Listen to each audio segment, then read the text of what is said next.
All right, friends. Welcome. I forget the camera's right here. So I always look at my screen that's playing the video game. But you guys are over here. But the video game is better. Because that's the only way I can play. I don't know. For some reason, I don't see the video for Joe's Discord, but we'll figure that out. Oh, now I do. Okay, sweet. Okay, so he's there. Hiding, lurking. Well, I want to thank everybody for being here. I mean, you guys have come out. I'm sure we're going to get more people come on the Twitch side and on the YouTube side. And so I'm expecting multiples of people to come. And hopefully they join us soon because we're ready to start it all. And so I'm here with Joe Tirado, System Errors, Softworks creative lead for Astroneer's first DLC, Glitchwalkers. Welcome to the stream, Joe, and thanks for taking the time of being here. I don't know why your camera's not showing up, but you can unmute at any time. I am unmuted. Hi, I'm here. You're here. Yeah. Yay. How you doing? I'm in and I just landed on the planet. Did you really? Hi everyone. What's up? Sweet. And we just saw you. Awesome. I also have with us today Deliberately Bad Advice, Ron LaFlemme, Galeno, DBA, and Ron are going to be monitoring chat. They're going to be collecting questions for a later Q&A session. And Ron and Galeno are going to be running around in the background doing work on the base while we have a chat. So thank you, gentlemen, for joining. I really appreciate you helping out today. Welcome. Good to be here. All right. Well, Joe, you want to come to my train? We're gonna have a little conversation on the train. Okay. It's over here. Yeah. And all you boys come on the train because we need to go somewhere special. You can sit up in the 3-seat with me here, Joe. Oh, I get to sit in the front? Nice. Man, well, I don't know about right next, but you can be. Yeah. Okay. All right. Fine then. Fine. Oh, we got everybody in the front seat. Okay. Good. All right. Sweet. Well, look, first of all, I want to congratulate you guys and everyone at System Era for a fantastic addition to the Astroneer world, Glitchwalkers. I mean, I thoroughly enjoyed it, so I want to thank you guys. For those of you that don't know, maybe you've been underneath the rock, but Glitchwalkers is Astroneer's first DLC, and Joe's, I think this is your first creative lead role, right? Yeah, I was the lead on custom game stuff as well, but that was kind of like oh, we'll just do this, like kind of chill, and then, then you can go back to doing your other stuff. And then that just didn't end, so. But you took the full, you were leading the entire team on create, did you have carte blanche, or you had to go through some level of management? Did somebody rein you back? It was honestly, I mean, some background there is that, like, yeah, we didn't know what was going to happen with the game, and then it kept performing, and then it was like, well, we need people to continue things. And Joe, so your custom video's games out, by the way. My video's out?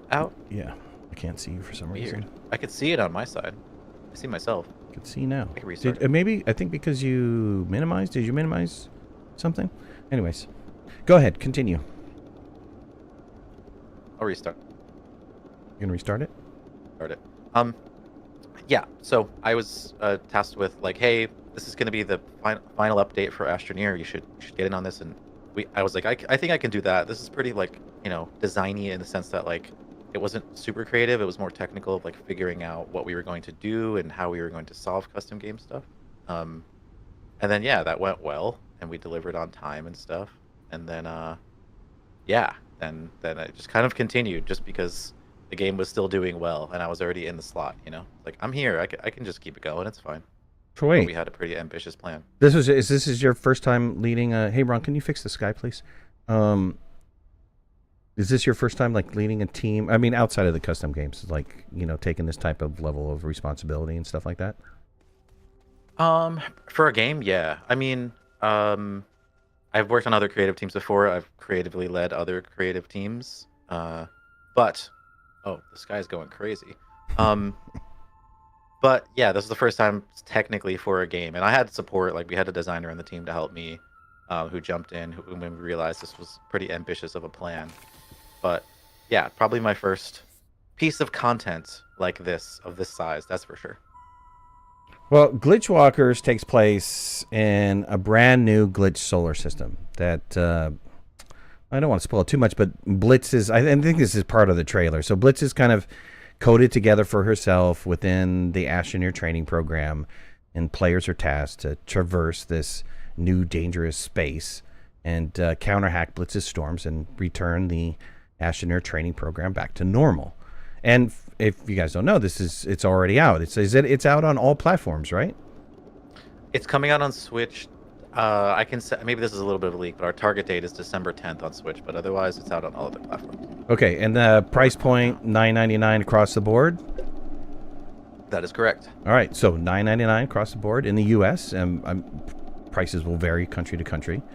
I had a great time playing through the new content, and I can see myself continuing to explore Aeolus for quite some time and into the future. But I think the world itself is very challenging, but I like the fact that it's so incredibly large. It kind of reminds me of back in early access days or pre-alpha days where you had, tundras and I think Visani was pretty big at that time too, right? I mean, they were just like really massive sized planets. And it felt like it. It felt like I know that I've had streams where I was wandering around for a couple of hours lost. So it's nice to kind of go back to this. Was that kind of the inspiration for this planet, or? Definitely intentional. I think we had a couple goals, but one of them was definitely to like give players some more open space to just like kind of do their thing. And yeah, maybe not every inch of it is like packed with like a, it's not Breath of the Wild where there's around every corner there's going to be something, but yeah, just pushing the like terrain tech, a little story for you. Like 1.0 planets came together like relatively later than we wanted them to, and they came out really good, and the team did an awesome job. But like, we didn't really have enough time to like fully explore the tools, so we were like, we're gonna go back in there. We're gonna try some different stuff. We're gonna like push them as far as we possibly can. So that's why like size is a thing and scale. Like we're in this big canyon, and I was like, yeah, the inspiration for a lot of the biomes, or at least the high level, like before we got into the creative stuff, was like, how can we make it feel bigger, a bit more grandiose, a bit more like a planet, rather than like how Astroneers are a planet as well, but they still kind of feel like pretty tiny spaces. Did you did you take some colors from pre-alpha or anything? This is very arid feeling. Can you join? It is very arid feeling. Can you join me on the top up here? Oh yes. Oh, and this one, I see. We're taking the next ride. This is just observation. We're watching the boys work. Except we don't have any power for our choo-choo train, but that's okay. You're just showing off all the cool stuff you've been doing with the planet. This is good. This is all Rod. So I'll say, go back to the color palette. So this is, did you pull colors from the old pre-alpha stuff? Definitely looked at some palettes there. You can kind of see, we didn't go directly with it, but if y'all remember like the old Visania, the old exotic biome that would only spawn randomly, only like with it wasn't in every planet, that had the mushrooms, those big mushroom trees. That's like what was like sort of an inspo for the like the big tree biome up there, which is supposed to feel like kind of jungly. Mm-hmm. But yeah, definitely like looked at a lot of palettes, and we went back and forth. And in fact, like originally the color inspiration for this biome was supposed to be much more red, and you can kind of see it in the key art. Like the key art has like a much more orangey red feel. And then when we played it, it was just like, whoa, this is really intense, and it maybe isn't doing exactly what we want. So we kind of went to something that like players were familiar with. You guys are trying to go for like painted desert kind of feel for the first time around. Yeah. Like, and the walls of the canyon kind of have some striation in them, so it feels a bit like that, but much harder to pull off than just draw. So. Yeah, you were talking about the old style Visania. So you're talking about this mountain on the top up here, right? This, yeah. Well, even though I've enjoyed the content, Steam kind of has this on a a mixed review, and Yeah. and I kind of want to have a little discussion about that. Maybe kind of flesh out what kind of stuff. I mean, what's the overall reaction been to Glitchwalkers that you guys have found?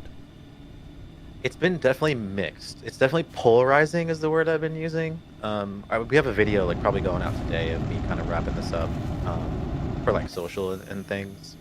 I think we probably I wouldn't say we messed up, but I do think we learned that like saying the word expansion out loud puts like different ideas into different people's heads, and there's no like set definition of that.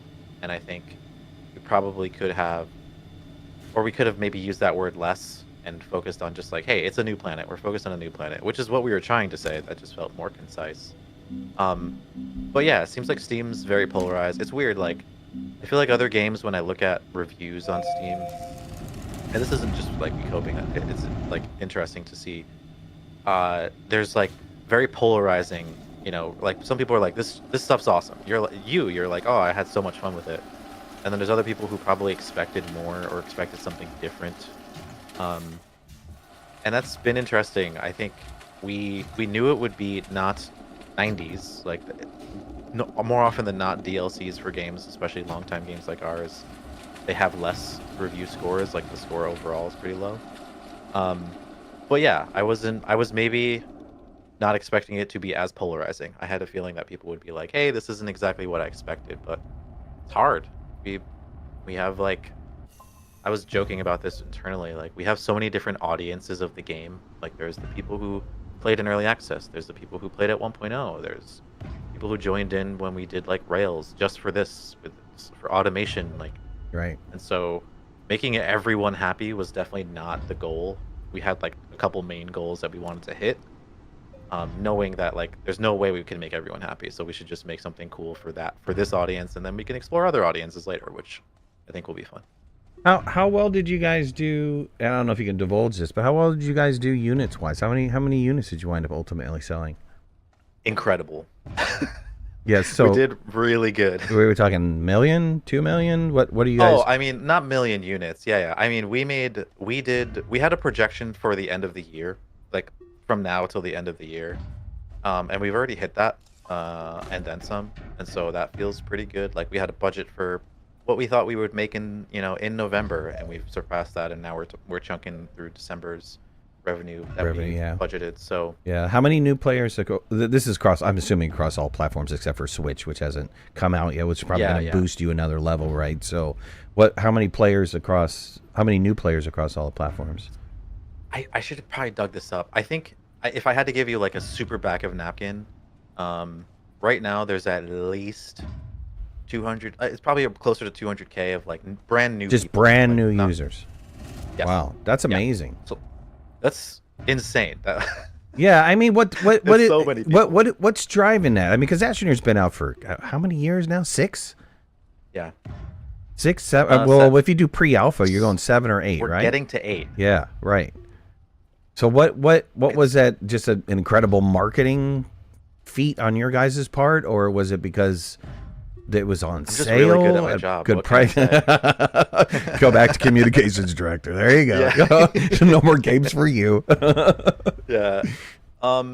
It's a lot of factors actually, and it's not just like me being good. I think we had a cool marketing campaign for this, and that's for sure. But like, I think there's two probably main things. One is like a lot of games they release and they panic after a year because they're not selling as many units as the previous year, and they start discounting like crazy, super heavily.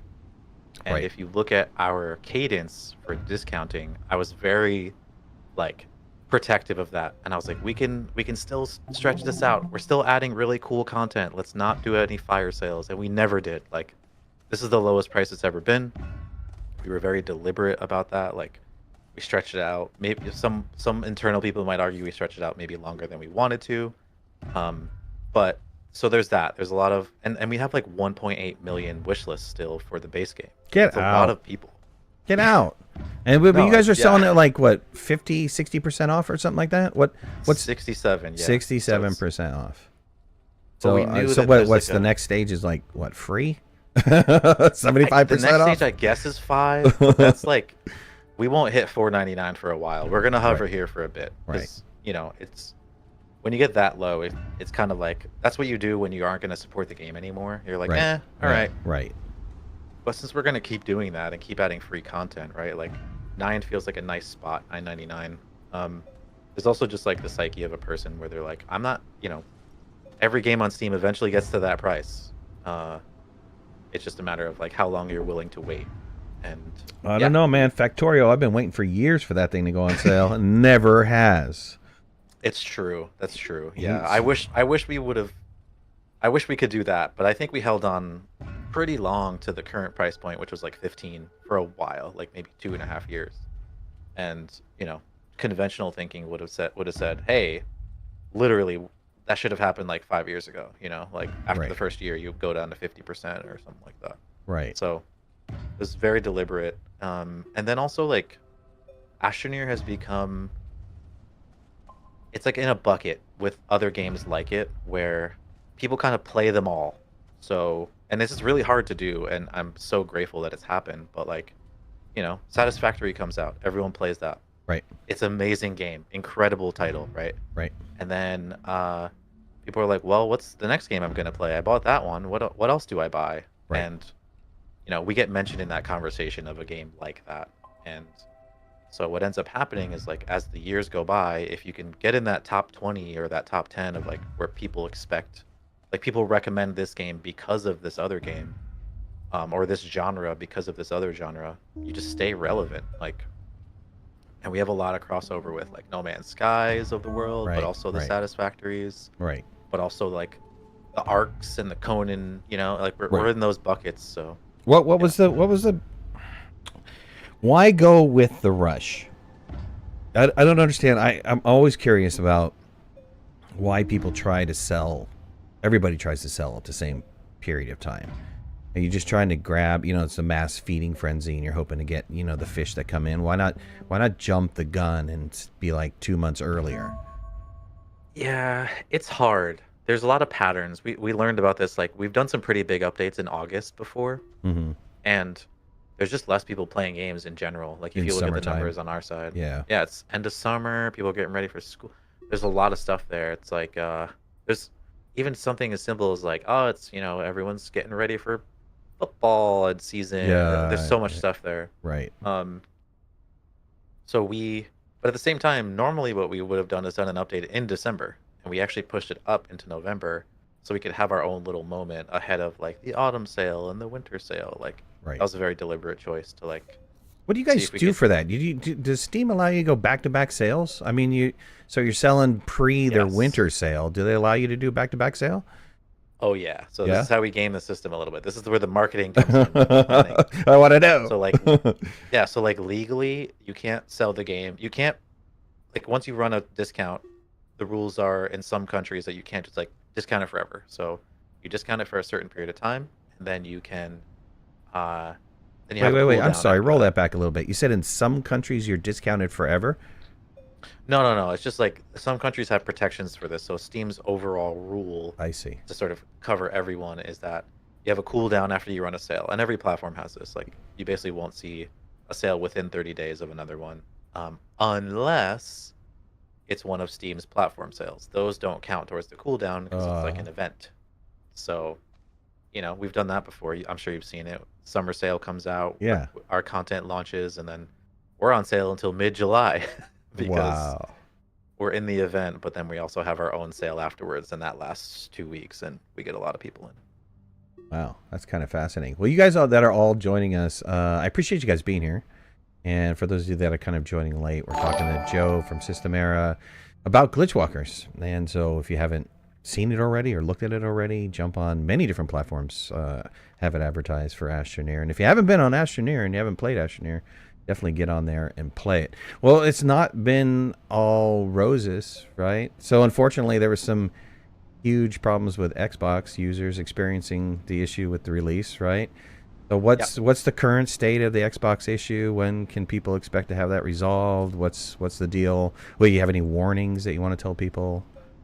So I jumped into this, and I saw it in the background. I saw some Slack messages shared. I think we actually have a fix. We've tested it locally. It was a lot of back and forth because it's like very, you know, situational. Like Xbox covers so many platforms and so many situations, and then we're bundling it together. Um, it's definitely a bug on their end, but we ended up just like figuring out a way around it. So like it kind of like checks multiple times in multiple different ways to see if you have the content. So But you we had to are code something to go back and do multiple checks in order to make sure that they yes, got their correct. yeah.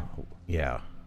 And Oh, normally I would be like, oh, it's maybe we messed something up, and who knows, maybe that's the case. But like it works on all other platforms. It worked great. There's edge cases that have happened where like maybe someone crashes at like the perfectly wrong time after they jump into the portal or something. But yeah, there's just like this specific problem and this is also like the learning process for us. We've never done a DLC where things are like bundled together, where you can get right. like multiple different pieces of content. So Right. in hindsight, like we probably should have tested this for another couple weeks ahead of time. Well, I'm We sure it's on we the test schedule now for later. Oh yeah.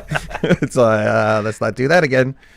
Yep. I want to sit here and read you something. It's not going to be pleasant for you, but I want to sit here and read That's something okay. and get your feedback here. So I did a recap of your live stream video that you put out a few days back. I think it was maybe over the weekend or something like that. So this is coming from Evil Marius, and the name just kind of says it all. But it doesn't I really. like it. It doesn't really, because it starts off with, I love Astroneer. I have 500 hours on it. I enjoyed it. I rated it positively. However, Glitchwalkers is a disaster to me. Basically, I feel like I've been deceived. Storms are back. Yay, whatever. They're not storms. Walking glitch is back. Can't even move. Only one planet for a paid DLC. Can't even go to space. That's not true. You can go to space, but you just can't leave the orbit. You lose all your progress.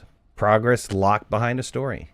New planet is extremely hard to navigate and not fun at all. These are my opinions. At this point, I'm just playing to complete the story because I bought it. After that, I'm not really looking to play again. System Era has lost my trust. So what do you say to, the evil Mariuses out there that are kind of feeling the same way?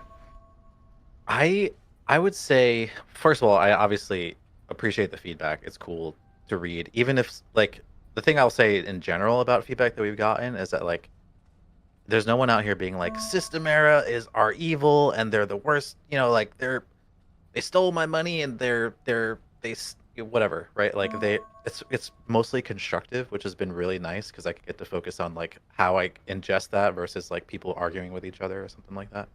Um, but I would say I think it's a completely valid feeling. I think one of the things that I learned from this process, now putting my marketing hat on, is like we tend to be pretty mysterious, or we like to leave some mystery to an update till the thing launches, right? We're like, oh, well, we're gonna share some stuff, but we don't want to ruin things. Right. And I think with the DLC, I think we should have different expectations for that. Where, we did release like a gameplay video and we shared some stuff, but we maybe left too much to the imagination, and it totally leaves it open for someone to like get into it and be like, this wasn't what I expected.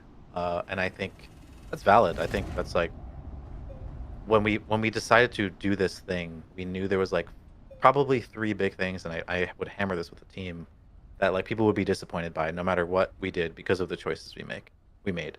One was that they'd be super bummed to lose progress. Like that was just a thing that we knew was going to happen. That some people would think this is my game that I play for chill times. This is my game where I get to like run around and have fun, and it's going to be too difficult. Right. Or like maybe some of the design choices we made were like too hard to understand, and maybe we should have had more time to do that. But I think like all that feedback's valid. I wouldn't argue with any of it.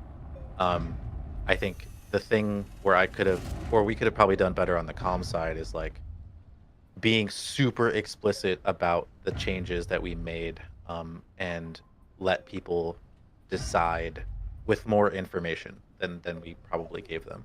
I'm trying. So I'm trying to go back through your marketing that you put out and the videos that you put out, and unless you've changed the text on Steam, I don't know how you could have been more blatant. I mean, I think some people were just maybe they avoided reading things or avoided looking at trailers, or because there was many talks that you had that were talking about it's going to be a new save. It's going to start on a new planet. I don't know that you necessarily talked about losing. Did you talk about at one point in time losing the research catalog and having it being blocked? I think that's probably the biggest shocker for somebody coming in, right? Yeah, and that was like, it's interesting because that was like a design decision to like, all right, if we're going to, because the alternative for us, and this is where I think you could totally disagree with us, is like, if we just throw you on a brand new planet with no new progression, that's like pretty, I don't know. I understand why people might want that because it's comfortable to them, but pretty hard to do and balance and figure out, especially because there's only one planet. But I think that was probably, that's probably an area where we could have been like, hey, you aren't gonna, and I think we said in some places like you're not gonna have your stuff, but I don't think we explicitly said like and we called out, like, I was very vague with this where I was like, we're changing progression, and I think progression. What does that mean, right? I mean, right. It's vague. It's vague for sure. Right. And I think that's where someone could hear that and go, oh my gosh, it's a brand new progression that is completely different. Everything's gonna be new in it. And actually, what I'm saying is like, hey, we remixed the old progression to give you some like more challenge in the early game. You know what I I came across, I think it was on Devolver's site, where they had posted something and it said new tech tree, and I was like, I don't think, and for those of you guys that don't know, I was lucky to be a part of the pre-test before the release, before even influencers got to take a look at it. So when I saw that post come out, I was like, oh man, this is a complete misrepresentation of there's no new tech tree. Yeah, there's like a new way of looking at it. And I think that's also a thing I took away from this, is that, like, working with others and us, we're so used to having everything literally under my own eye, passing through my own hands as the like marketing person on this team for so long. And doing a bigger thing like this, like, sometimes the thing gets telephoned to someone else, and that's ultimately on me to like go and make sure I read everything and make sure that the copy is, lined up perfectly with what we're thinking. Right. But it's a little hard to juggle hats. I'm not making excuses for you. You should do your job better. Oh, okay? No. And I'm not either. No. I'm not either. I'm saying, like, but I mean, you're being creative lead, and then, you're also doing communications, and that's kind of a lot of work. And, and I heard you say in the live stream that you were super tired and you wanted to take a break. And I'm surprised you're not drinking a beer right now because, I'm having a cocktail. So. Oh, it looks like one. I'm drinking iced tea. An iced iced tea. Beer, I promise. Liquid death, is that what it's called? Yeah. Okay, all right, sure. Yeah. And actually, and one thing I wanted to, you mentioned earlier about like just expectations in general. I think, we definitely butted up against this idea of like wanting to keep things a secret, so that way people would be surprised and delighted. But then also like some of the choices we made, we knew people were not going to be stoked about, which is why I was like, I'm going to put out a video. But the thing is, not everyone reads those. Like I know. We have millions of players across multiple platforms. Yeah. And like my video I put out the week before launch got like 10K views, so it's really hard to, and I think this is a challenge for a game as old as ours, to reach everyone, to give them all the context. And even if we executed on our communications perfectly, and I wasn't criticizing myself right now, I still think there would have been people who were just like, hey, this isn't what I expected. Well, let's be fair. It was a challenge. You essentially made a challenge very similar to a custom game scenario, and you put a story behind that. And so what I've been reading from the, I don't want to call them complaints, but grumbles, it seems to me that the biggest things are losing all your stuff, having to start over again, right? Yep. Weak storyline quests. that the quests were repetitive. It was essentially, what was it, 6 FedEx quests that were three sets of the same thing, where there could have been some variety. It actually was 9, because if you do the root kit stuff, then you're looking at those 9 sets, right? So Yeah. And then the same loop multiple times. Yeah, same loop multiple times, right? And then the other thing was, I think a lot of people were thinking, well, we're going to get some new resources, we're going to get some new items outside of the Ruby and the Decipher. We're going to get some new stuff to play with, right? So that I think you guys created a perfect storm with all 3 of those, right? It was like, okay, you gave me a big, massive planet. This, you know what? I tell you right now, for all you guys that are discrediting this planet, yeah, it's challenging to get across, but it's unique.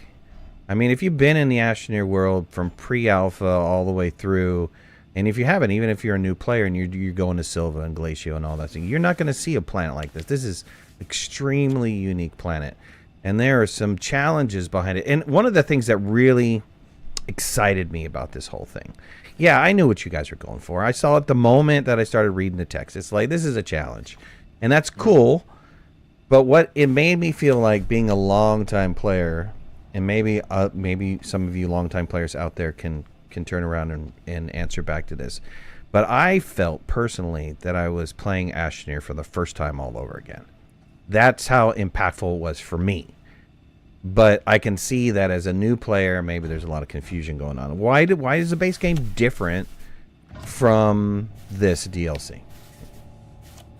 Yeah, there's multiple reasons. So I think one of them is like, we couldn't just, and I mentioned this in the video I put out, we couldn't just like put more stuff into the previous level. It was already kind of like coming apart at the seams. Can we talk about that for a second? Because you said that in your live stream as well. What are we reaching the end of? I don't want to say Astroneer, but are we reaching as much as we can stuff into it? Is it getting that to that point? It's not necessarily getting to that point, other than the fact that like adding more planets. Like we definitely could not add more planet type stuff to the existing level. We're still going to add gameplay. We have cool ideas about additional stuff that we would want to do. But I think like, there's a list of things where we're like, hey, if we're going to put this in, we need to evaluate, for some technical friends out there, it's like, hey, if we're going to add more skeletal meshes or like more big skeletons, and that's how we run animations and stuff. We need to evaluate how those run, because we have so many different platforms to support now. We have to support Switch and old Xbox and new Xbox. I can't even imagine your test cycle. I mean, how does that work? Do you guys offload your test cycles? No, they're all internal. They're all internal? Frick. Are you buying them booze or something? What do you got? Is there medical marijuana involved? Because I can't even imagine sitting there and going through, what do you got, 4 consoles now? PC and 4 consoles? Yeah. We have. So it's, and actually, I'll give you an alternative perspective. I think our QA team they're in a better situation, because they have all this like knowledge that's in their brain, so it makes it much easier to go through this test burden. Like, when you're constantly getting random games put in front of you because you're at an outsourced company, you're like, I don't even know what I'm looking at. I don't even know what the intention is. Right. Whereas with our QA team, like, they already understand the design intent. They already understand the limitations of why a certain thing acts a certain way. It actually works out to our advantage, and we save a lot of time and a lot of cycles, because like, they just know things that most people wouldn't know about the game, about why, about how, about all those things. Right. And so I said this to them privately, and I'll say it publicly. Like, I applaud them because they do a really hard job, and I applaud the team for saying, hey, we don't want to outsource this.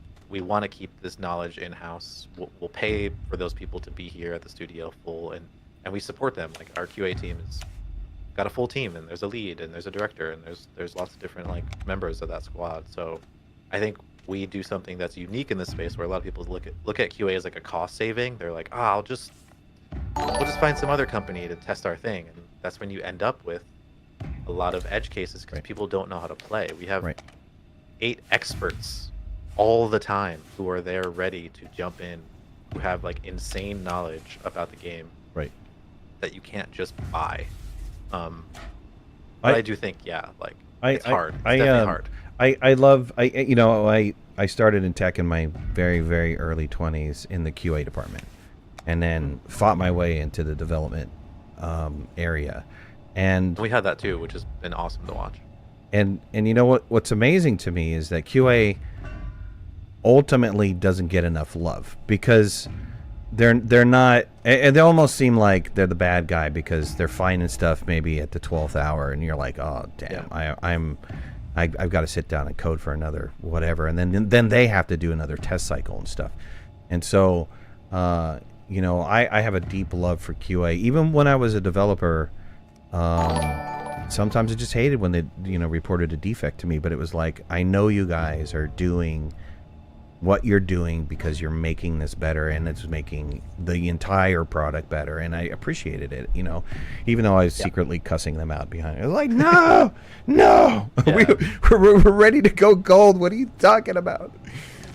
Yeah, we have a pretty well dialed process for them where, like, you know, they have test cases and they know exactly what to run, and they you know, every time I go to them and saying, hey, we got a change that we're putting in, they're like, ugh. And like, you know they have to run around and do this and run around and do that and manually do this in order to make sure that it works. Right. But yeah, it's the benefit of having a team who knows the thing inside and out is that they're not starting from zero every time. They can focus on what they know needs to be touched, because, oh hey, we changed this animation. Okay, cool. I know that these 3 things, and I don't have to worry about those other 10 things. Right. It certainly didn't mess with those. Well, I'm sure it's big enough. You guys got some automation processes in there too, right? We do, yeah. Probably not as much as you would want, because of a game like ours. Just, it's hard to to test for all of the different edge cases. Sure. But you asked that question earlier of like why a separate level. That's also why. There's a certain level. There's a certain safety in kind of starting with, you know, isolating out some of the edge cases that you know you'll always run into by having a new space to work in. If it doesn't have to work with all of these other things, then it makes it a bit easier to iterate on.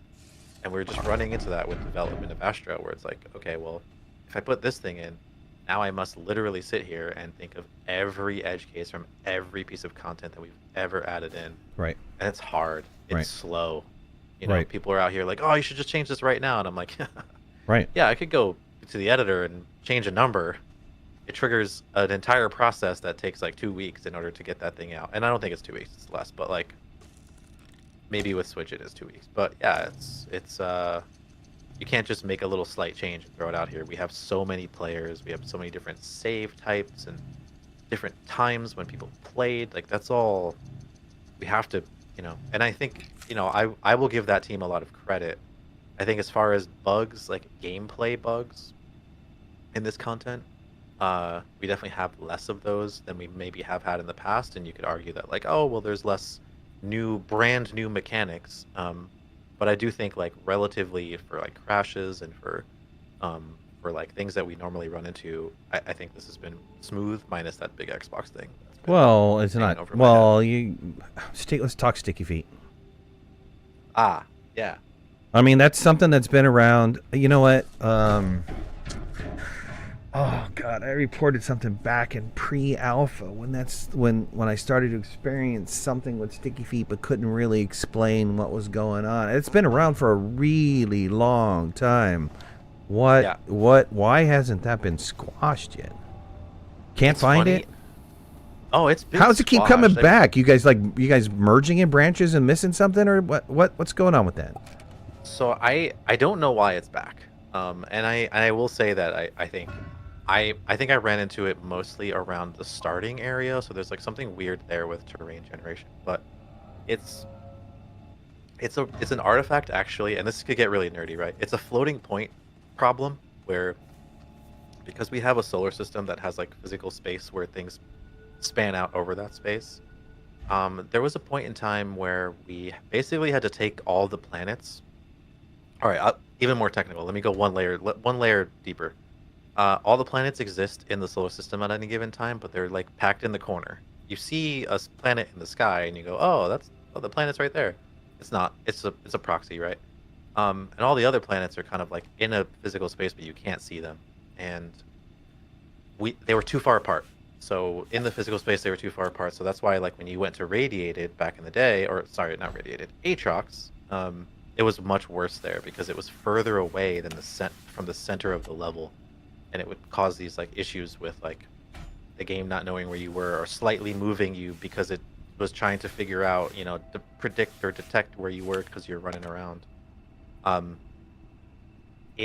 I don't know why it's happening here. That's the old version of that story, but I actually don't know what's happening here. But I think it has to do with the way we generated terrain in this one because of the scale, and also because the planet is much bigger, so we're like further away from the center of the planet, which is the center of the level. So Is this only happening in the Aeolus system? Is it not an artifact also of the Silva system, or no? Oh, so in that case, I would be very surprised if people ran into it because we literally at one point, maybe a year ago now, we just literally, oh, I forgot that part of the story. We changed where the location of all those planets were in the level. I remember that. And so now they're much closer. Well, that was like a behind the scenes. That was thing. Switch. Yeah. That was Switch, right? Yeah. Yeah, that was because your Switch migration kind of exposed that issue, right? Yes. Yeah. So around that time is when we made that change, which should have helped.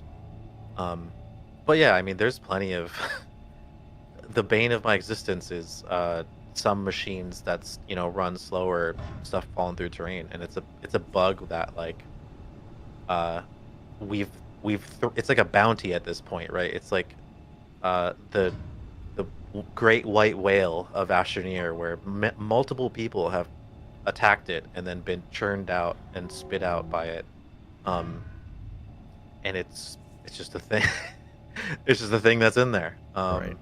But I think wait, hold that thought. Because I've been running a raffle behind in this Sly for Frank's pallet, the safety nice. The safety first pallet, and everybody's like, Yes. "Hey, who's the winners? Who's the winner?" So let me get this over with, and then I'll start another one right away.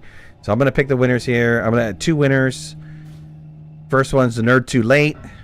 Congratulations, Nerd Too Late. Nice. And the second winner is Stackman88. Congratulations, Stackman88. If you haven't already, give it to a friend. You know, do whatever. It's rigged. Yeah. Don't enter in next time. All right, let me complete that one. Let me restart it, and I hope you remembered where you were, because I've been drinking. All right. I probably do. Maybe. All right. We started another one. Get in there. Speak to Deliberately Bad Advice. Send him a message, and he will get you what you need.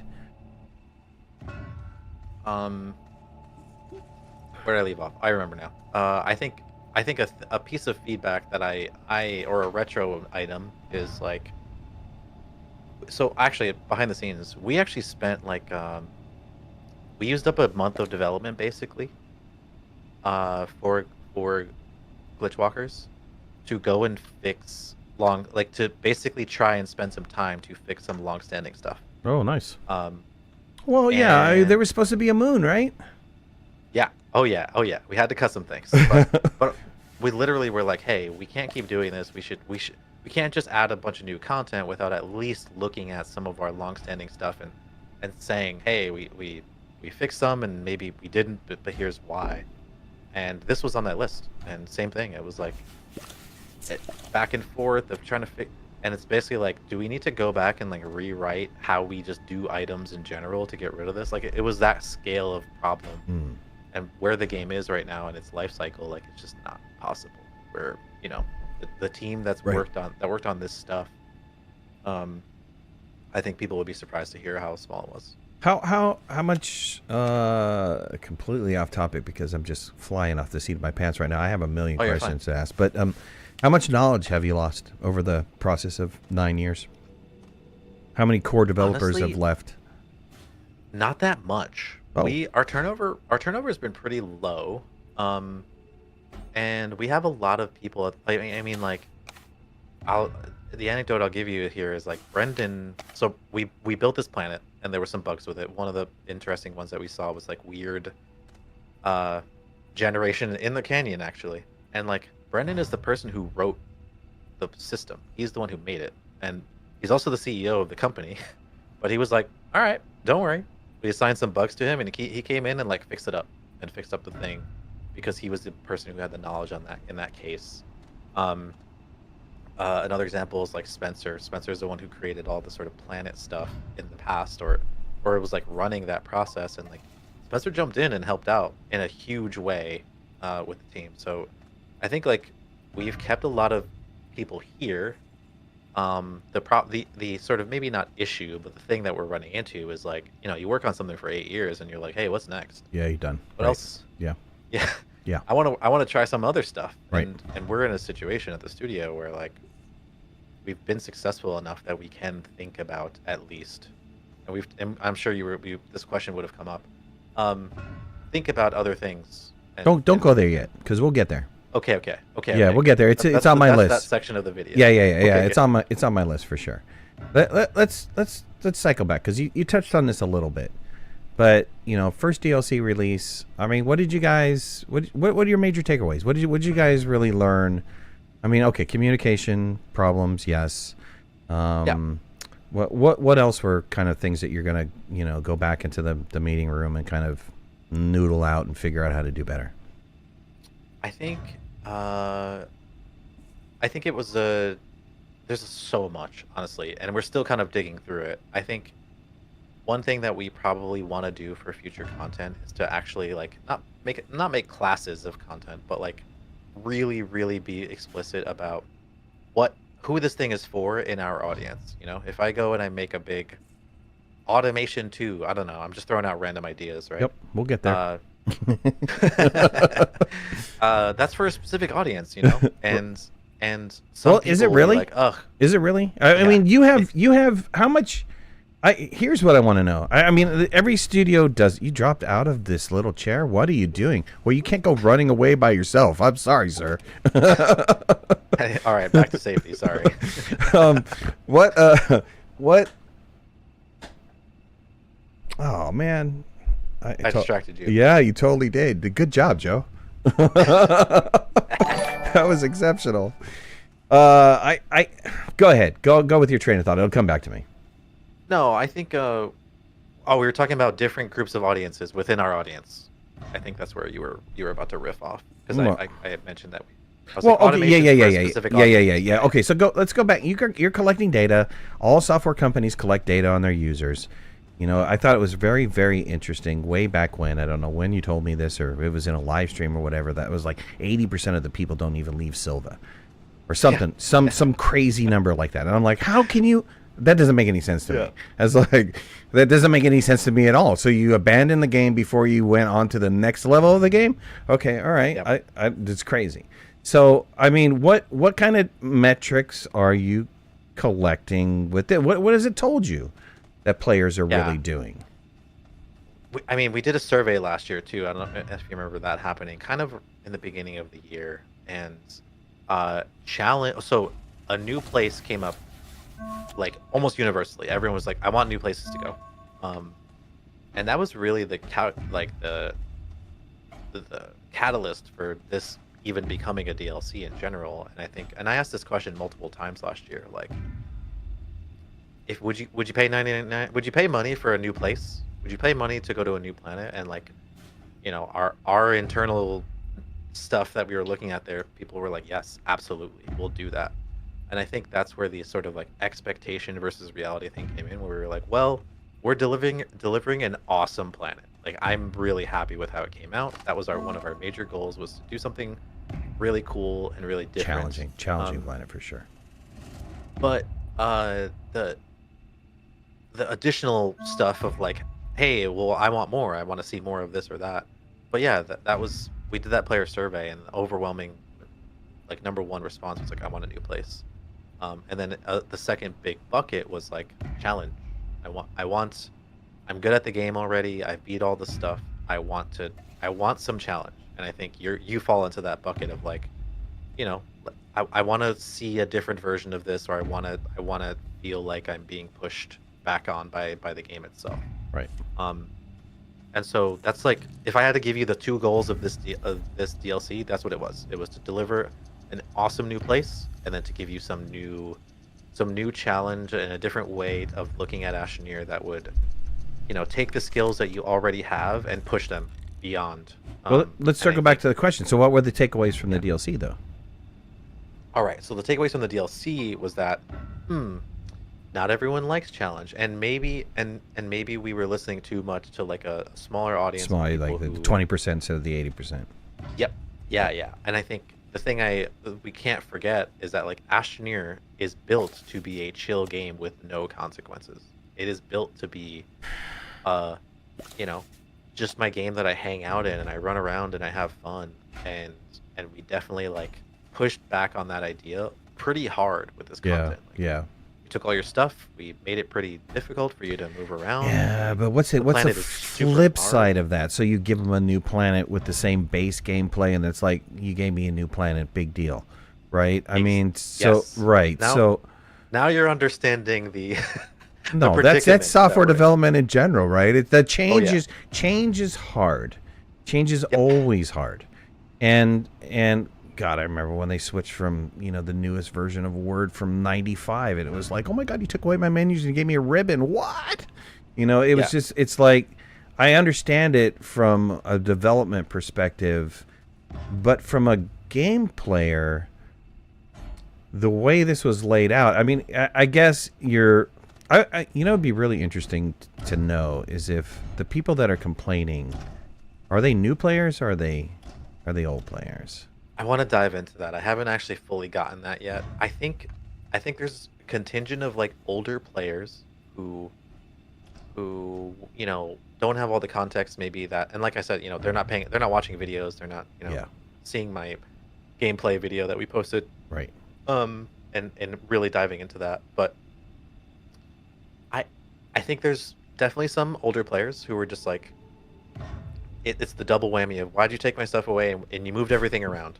I haven't been here in a while. I came back and now everything's different. Mm-hmm. And that it's definitely prevalent within the feedback that we've got. It's just like, why is it so different? Why? And also maybe it's different in a way that I don't really like, which is totally fine. I could totally understand of like, hey, how come I can't just like, I was talking to someone on Discord, and I appreciate them a lot because like they were very critical, but they were also just like trying to help me out because I thought there was like a bug.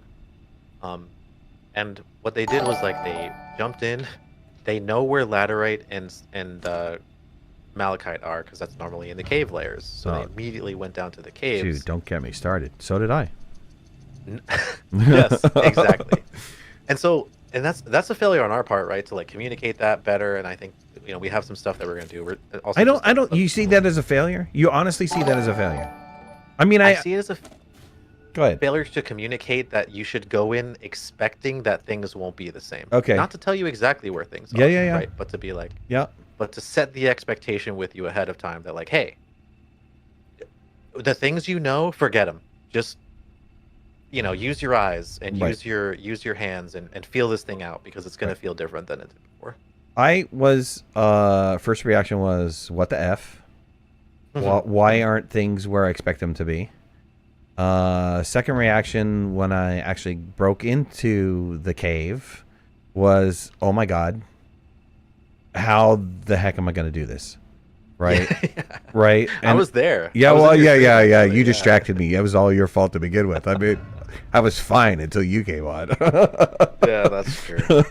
But, Honestly, that was kind of intentional. It was great to sabotage you and watch you. But it was that was a pinnacle moment for me. That was like, this is I'm in a different world. This is not what I expected to be. That was, to me, that was like, this is brilliant. I'm screaming, I hate you, Joe, on the way down, but I'm like, this is brilliant. I can't believe it. You got me with, and look, people put in a lot more hours than I have. We got Ron LaFlemme, oh my God, he's in 5-digit numbers, but I'm pushing 3,000, and it's like, I love it. I love what you did, and thank you for that, because it needed a new breath of life. But on that flip coin here, you got a lot of people complaining. So what are you guys going to do anything about any of these issues that are coming up? Are you going to address them in some way? You're going to what's going to happen here? Yeah. So one thing I'll also just add to the, actually no, we'll answer the question. I won't dodge this one. Thank you. Appreciate that. I think everybody's going to appreciate that. Yeah, no. We already have a hotfix in the works, and we kind of not delayed it, but like we haven't had, other than the Xbox issue, we haven't had any like, oh my gosh, this issue needs to be fixed right now. It's ruining so many things. Because we have to kind of like, especially at the end of the year, we have to be really careful. We can't just like do 5 updates because Yeah, sure. Xbox will just stop answering emails at a certain point because they're closed. Like, and it's fine. That's normal, you know. Right, of course. December. But so we're doing a hotfix, and I think the thing that we needed to do better is to, you know how in the base game or even in creative mode, right? You launch for the first time and you get that big pop-up that's like, hey, I know this is annoying, but just take a second, just read this thing. So we're doing something like that. We're doing some like balance changes for the early game to help. All right, let me people like that person. Let me roll you back a little bit. So you're saying training. So what you're saying is training. Kind of, yeah. I think we're not going to go heavy. Reprogramming. Like, I mean, who are you going for? New user, old user, all users? What? Well, I can't really undo. You know, I can't really put the cat back in the bag when it comes to like someone who already like dug down to the crust and they're like, "Where's laterite?" And they spent 3 hours looking. I can't do anything. I have to just say, "Hey, I'm sorry. I'm sorry that happened to you. I wish I would have told you sooner that like it's in a different place now and you should be looking around first." All I can do is account for like in that case new people who are jumping in, and there's going to be more of them. We're still selling a lot of units a day. We're still in the top 20 on Steam for Astroneer and beautiful. Congrats. Top 50, I think, for Glitchwalkers. Yep, we're doing good.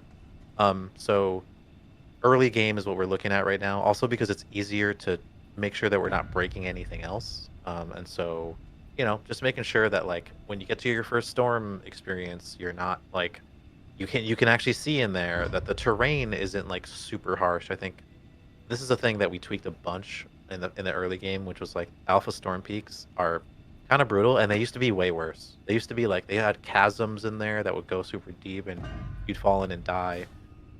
And the thinking was like, we'll make it really difficult so that way people understand that this is going to be challenging. But I think it's a little bit too much. So we're adjusting that initial terrain, and I don't think that spoils anything for anyone else. I think it really just helps that initial reaction of like, okay, I can maneuver around this, and I can learn a little bit more about my terrain tool because I haven't used it in a while. Right. Pause on that. So you're adjusting it more than what it already currently is adjusting, or you're? Oh, we had a bunch, but we're doing even more now. We're basically not flattening it out, but we're doing a bit of. You're not like, dumbing it down too much, though, are you? You still trying to keep it a challenge, or what? I mean, it's not the core problems. The core problems are I lost all my stuff. What is the solution for that? Okay, all right. I lied. Hold on. The team is yelling at me. Okay, we are not adjusting terrain. It's a thing we are paying attention to and looking at. Because we did a bunch of changes on there already because it used to be way more difficult before. Wow, I'm so glad that that someone caught me on that. But I will summarize and say that most of the stuff that we're doing, and we'll have patch notes pretty soon actually, are going to be in that early phase, in that early spot. I think there was a bit of fear actually around terrain changes in the early part because also we didn't want to break people's stuff. But are you dodging the question, or are you trying to just stay on terrain for a second? No. I will say I can give you explicit stuff. I think we're adjusting right now the fog density within storms. Oh, it's pretty dark. But go back to I lost all my stuff. Go back to that. Go back to that. Go back to the guy who wants chill again. Is there a thought process of we did a great DLC, we got a beautiful ass planet. I mean the planet is gorgeous. I want to hug every team member because the planet is beautiful. And so go back to the chill guy. Go back to the chill guy that's like, I just want to start with my locked catalog, research catalog, and have bytes unlock it. Is there are you guys thinking of maybe there's a way to just bypass the story? Just for the guys that don't want to do the story. Yeah, so actually one of the things that we're doing that I think will end up coming in for custom games is going to be an option to basically like not completely skip the story, but for people, you know, who like just want to run around the planet, there's an option for them to basically like say, hey, there's no firewalls. I'm not talking about creative mode. I'm not talking about creative mode. Okay, all right. I'm talking about custom, yeah. Okay. So as an option for custom games, basically, you can jump in and say, Okay. I just want to play the planet. Okay. I just want to print whatever I want. I want to just go and gather some bytes and work through my stuff there. I see where That you're is going. definitely a thing. I see where you're going. Yeah, So yeah. custom games is going to be your way to say, I don't want to do the story. Just let me have my full catalog. Let me go collect my bytes the way that I want to collect my bytes, and then so let me just play the planet. Play the planet, not play the story. Play the planet. Yes, and that I think will be a kind of a happy medium of like, No, hey, all right, I get. Hey, everybody in chat, all 108 of you guys, if you love that idea, hit 1. So let me go back to another thing. So the quest storyline probably not going to change it because you're too invested in it, right? Yeah, can't do it, right? Then what? No plans to. No plans to. This is going to lead. This question is kind of going to lead into something else. So I'm going to not ask that question. I'm going to ask a different question. Sure. What are your long-term plans for the DLC? Is this a one and done? Is it a new DLC coming out? Is it a I'm going to continue to keep building on this DLC? So this is going to sound like a dodge. It isn't. I don't actually know the answer to this question yet. I think I can say some things about this, though.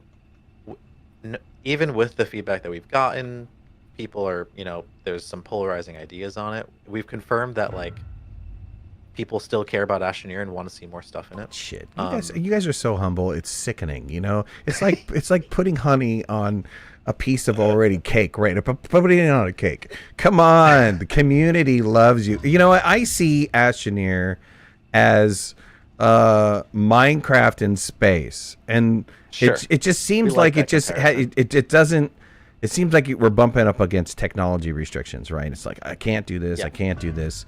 I need to rethink this, right? So that's going to come to another question later on down the road. But I can see that as a developer that it's coming up against some technology restrictions. But from the day one from playing this, I mean, you guys are like you guys are Minecraft in space. It's a beautiful game, beautiful concept. Thanks. We're definitely going to update Glitchwalkers. Right, so stop being humble because you have a massive community that wants to throw money at you. You've known this for a long time, right? Yeah, I mean... Yeah, you guys can make Astroneer to the end of time, and I think you'd still have a community. You guys are like Assassin's Creed. I like that comparison. I don't know if we're exactly Assassin's Creed, but we do have that group of people, and there's a lot of them who care about this thing so much. And it's funny. I'm literally just repeating a video I shot yesterday that we're gonna put out on social. There's going to be updates to Glitchwalkers. We're already working on like the next update to it, which will include custom games and dedicated server stuff. Right. And I think it won't just be like custom game. Like I just mentioned, there's like not a new mode, but like there's some options within custom games that will allow you to play the content a little bit differently if you don't want to like go through the thing that we have set out before you. And I think like things like that are where we're looking at it. Changes we can make to like give you more options for the content that you purchase. So like that makes sense to me. Okay. Hold on. We're gonna get back to the one and done kind of question. Let me pick a winner here really fast. I know. Think about it for a second. You guys have been talking about it. Come on, get out of here. You've been talking about it. Let me pick two winners let me pick two winners for this raffle here. Quantum Nat. I'm sorry. I'm dyslexic. Everything to me sounds bad. And for you guys, Joe, you guys need to fix your font because from a dyslexic person, your font is hard to read, man. So Quantum, reach out to Deliberately Bad Advice for a winner, and then ads, you've won as well. Reach out to Deliberately Bad Advice. Let me complete this, and I will start another giveaway. Let's go back to this. You learned a lot from the DLC. You made money from the DLC. Happily, right? Yes. Enough to probably make another DLC. Or are you going to, in turn, reinvest that into the current DLC and make the DLC more valuable, not only to the current players that have purchased it, that are maybe a little bit upset, but to maybe new players that are grabbing it for the first time and saying, ooh, I just got a new moon, or I just got a new something or other, right? Those are both options are conversations we're having right now. Beautiful dodge. No,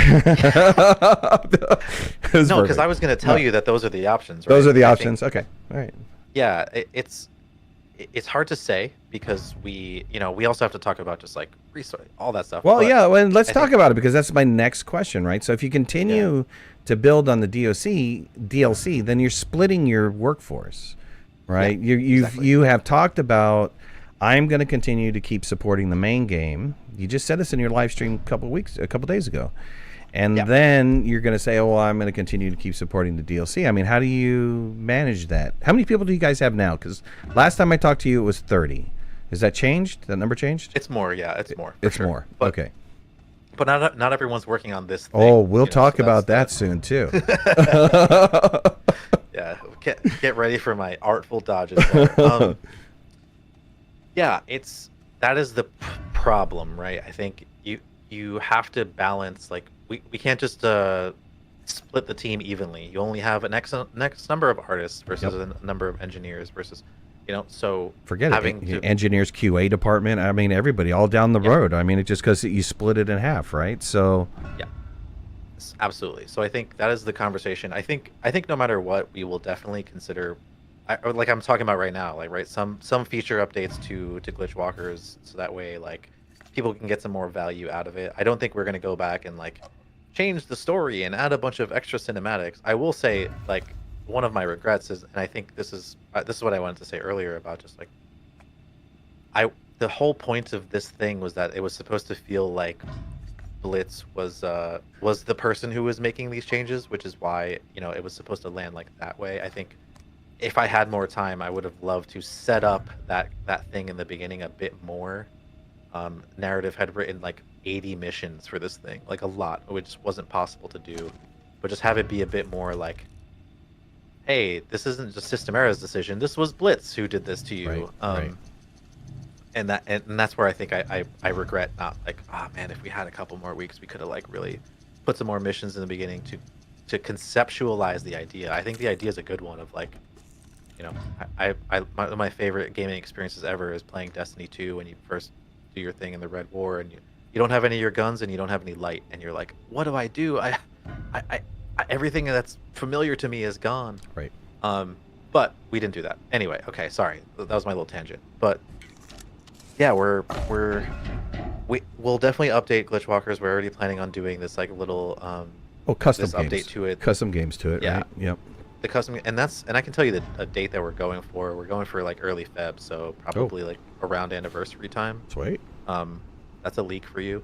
But yeah, I think I imagine that we'll continue to look at and make sure that if there's anything else that we need to fix up, or if the features that we are thinking about fit into it, and I think that's my actual answer, is that I think one of the things that we probably want to do next is add something that, storms in the base game, they're pretty chill. They're not exactly what I would have maybe people expected out of them, because we just like, they're not fully integrated into the loop of the game. They're cool. I love going in there and grabbing research out of them and using that and getting my fights. One of the things I've been seeing in the comments is and please maybe just briefly talk about this, but I remember in Terrain 1.0 where Win was affected by landscapes, where you could actually, and I think deliberately bad advice of myself, carved a canyon wall down so that it was just two flat walls and a kind of a tunnel going through the middle of it.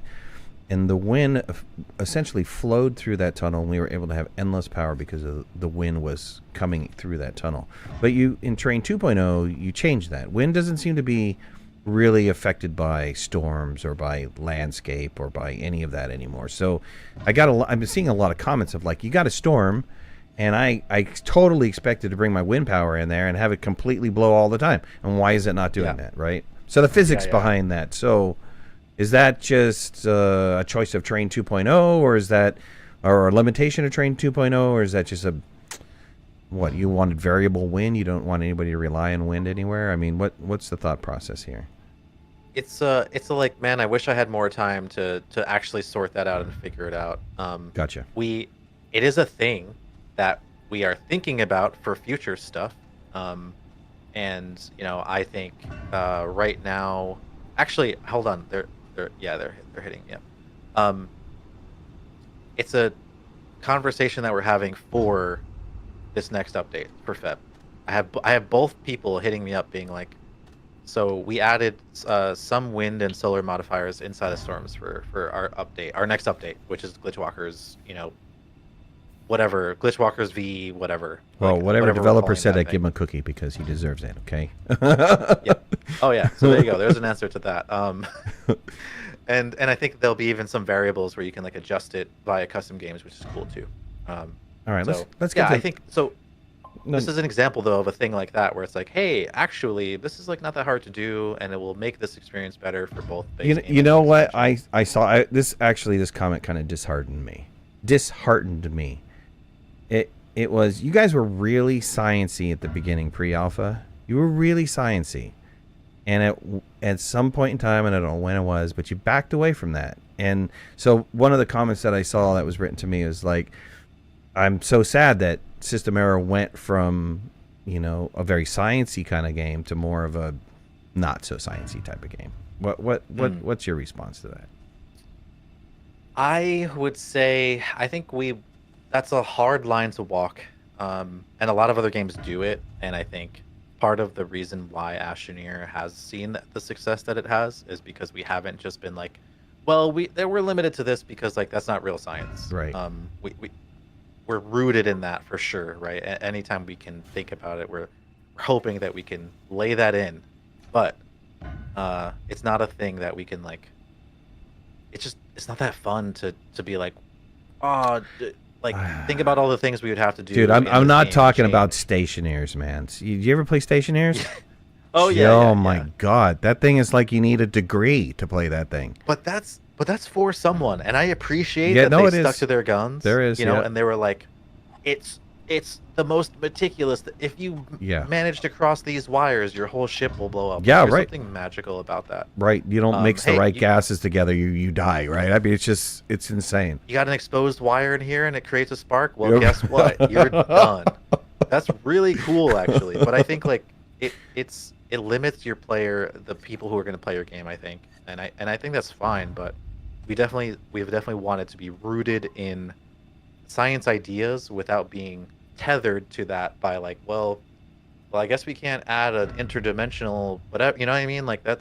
We want to have both things be true at the same time. Do you guys feel you have an identity issue? Of course. Because you I first think we started know- off, Adam, very, very back interviews was like survival, exciting. you go back and you look at the bootstrap that got sent out, and the Astroneers walking against the wind, and stuff is flying off the base, and it's like that is a completely different game than today. Oh yeah. And so you've rolled, hey, this is a sandbox game, but then you've kind of rolled, there's some lore in there because people keep picking on us that we don't have any lore. And now you've gone to the fact of, now we've got challenges. And so are you guys struggling with who you are as a game? I think so one. Yeah, note you on didn't that, by the expect way, this type of interview, did you, Joe? No, this is great. This is good. This is good. I think we are struggling with the idea that while we dreamed that the game would be this successful at this point, we did not plan for it, and that means that every decision can't perfectly align with all. Like we didn't have some master plan and some big board where we were like, Right. And then in year 5 we're gonna do this. Yeah, we're like, you're a little more uh-oh. fluid, right? We Yeah. people are still buying the game. I guess we'll add snails now, So I think like it's hard to keep continuity of vision, of creative direction, of even just like ideas through that long of a period of time, even if you keep a lot of the people that you have, because you're just think about it this way too. Like the industry has changed so much since the time we launched this game. At that point, it was still viable to just like make a little tiny game and have like lots of people play it. Now you have to be the game to end all games that has everything in it in order to stay relevant. And I don't think we are that, but I do think that like. Are you sorry for your success? Oh, of course not. I mean, it's incredible, right? But we could have. And It's a lot of responsibility, though. Still, yeah, I think this is where our identity holds true. We didn't go, all right, we're going to make the combat update. we're gonna make the right. That's we're true. gonna make the and so I think that's where we we have stuck to our guns in certain areas. But yeah, I think Adam 8 years ago would have said, "There's no way you're putting a top hat on my Astroneer. No way." And now we have like, you know what I mean? So I think or kitty ears, or yeah, exactly. Right. And he would have been right at the time. I think it made a lot of sense for us to add some personality to the game for players who are playing it as a social thing. Yeah. So we're growing with the industry and we're watching it change, and that's also been hard to like, keep true to everything you ever said. We really wanted to be a game that would be moddable at some point, and then when we started doing that, we're like, wow, we did not build a game to do that. And so can I ask you just a quick technical question? You guys are using the Unreal Engine, and are you building via blueprints, or are you guys hand coding this in C++? It's a mix. It's a mix. So sometimes someone will make a thing in C++ that I can invoke in blueprints, and then that makes it much easier for me as a dumb person to do some blueprint stuff. It's definitely a mixture, which makes it a bit hard, for sure. Right. I would think that the blueprints are a little bit harder to debug. Is that a true statement? Code, you can kind of step through and say, "Oh, this variable is wrong," or I'm throwing an error here, or I'm doing whatever like that. But how do you? I mean, I haven't even played with any of that stuff, but I would think that would be a little bit trickier. But yeah, literally, engineer on the team right now is like, yes, because we are using blueprints, debugging and because also we're on an older version of Unreal. We're in Unreal 4.2.3, so. Yeah, I want my Lumen. I want my, I want all that stuff. Why did you guys upgrade it? Yeah, and we've done it twice during the development of Astroneer, and it took months, and it broke so much stuff. Right. And so even that, right? Like, there's tools that are in the current Unreal that I wish I had. It would be amazing to have, but would you rather us stop what we're doing and say, "Hey, we're doing the engine upgrade update. It doesn't really add any new gameplay. It just makes our tools better." Wait. I don't know. That's a bad statement to say. It doesn't upgrade our engine. It does, right? It gives you more opportunity to do other stuff, possibly, right? Yes, possibly. That's all theoretical. Yeah. I know. Technical debt. Technical debt. I get it. You guys are running around saying. I still have to then make everything work. You got to sell it to business. I get it. I got to sell it to myself. I got to turn around to myself and say, "Is it worth having 6 months where we don't have any features?" No. I don't know. No, I get it. I get it. And it's hard. I don't know. I can tell you every developer there is sitting there going, "Yeah, we need that 6 months." They're saying, "Yeah, we need it. We want it." And we want to fix the things that you say we can't fix. I can tell you every single engineer is saying that to you right now. We don't need a new red widget, Joe. There's a joke that's been going around, or a sort of a thing that we've been saying internally for the last 6 months, maybe even more. The internal team is like, we should make 2025 the year of the fix. It's not the year of the glitch anymore. It's the year of the fix. Yeah, I love those guys because they're trying to do you a service. And business only sees it as, well, let's see. Our profit margin was 7 point something in 2023, and our EBITDA was 3.8. And yeah, we don't really care about what you guys think. We know we need to continue to bring in the money because you're not gonna go into the soup line, right? Yes. Let me hit you some rapid fire questions here. How long does System Error plan on continuing to update the base game? Look, I saw your contract with Devolver. You had to do this DLC. You had some requirements that you had to meet before the end of 2024. And you've got another requirement coming out the door, which is some sort of new title, right? That's something that you have to reach. This all is contractual for 4 years, right? So something is going to come out the gate. So how long are you ultimately really going to update Astroneer? We would like to update it forever. We'd like to keep updating it until the internet. That's a beautifully safe question. Safe answer. I love it. No. Okay. Right. I'll give you something there. I think I want to just correct something there. Devolver has never said you gotta do this. They just want, basically for them, and I'll be honest, right? They're a business. They're not dumb. They're like, hey, we just got to release. We just got to keep releasing content. That's it. We got to keep doing stuff in Astroneer. Oh, wait. That's what Let makes me the push most back sense. on that. That's not true. That was not your agreement with them. Your agreement has specific guidelines and timelines to it. It has, yes. I mean, as would anyone, and those guidelines are actually. I'll say this. This is probably a better way to look at this. Everything that was in there were things we were already planning on doing, and we codified those as a way to ensure to them that we wouldn't, let off the gas. We've been I know. like 2 years ago, Adam jumped into a stream, and I happened to be talking about what is System Era going to be doing.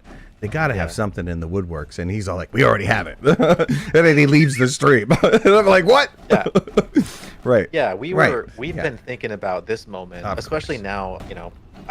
I was the one who pitched out the DLC thing to the team. I was like, we can pull this off, and it'll be super helpful to keep the game running, and also like, it allows us to do some different stuff that's siloed from the game, so we don't have to change the entire base game. But to answer your original question, which is about the base game, I think we're going to keep doing that no matter what. And I think one of the corrections we might make for a future content that we release is like focusing on the core feature thing, so Okay, wait. Don't go there. Don't go there, because here's the rapid fire questions for you here. What type of stuff can you see being added to Astroneer? I'm not talking about commitments. I'm just talking about let's toss some stuff around. Base building? I would love to do I'm just gonna throw stuff out there now. Quick answers, yeah. Yeah. I would love to do base. I would love to do a base building update where we add things like base decorations and things that you could add to make your base look different structurally, but not functionally, like not just add platforms. Right, but like because you said in your last live stream, snapping is a big giant issue, so probably no like building walls, building roofs, building that type of stuff, right? Yeah, nothing like that, but like, a cool set of items that you could put throughout your base to make it look really interesting and maybe build off of that kind of stuff. But yeah, I don't think we're ever going to go the route where we put a roof over 4 squares, More pets? Why didn't I get Blitz as a pet at the end? Why? I mean, you showed it. I would love to do. Why didn't you? It's kind I of. would love to do more snails. I would love to do more pets for sure. I think Blitz should be a part where you activate it and she like destroys a bunch of stuff. I think that's her whole deal. I would, or like, can they modify the area around you and mess it up? Or something? Yeah, we something. could have fun. Right. Yeah. Expansion to the rail system, signals, branching lines, that type of thing.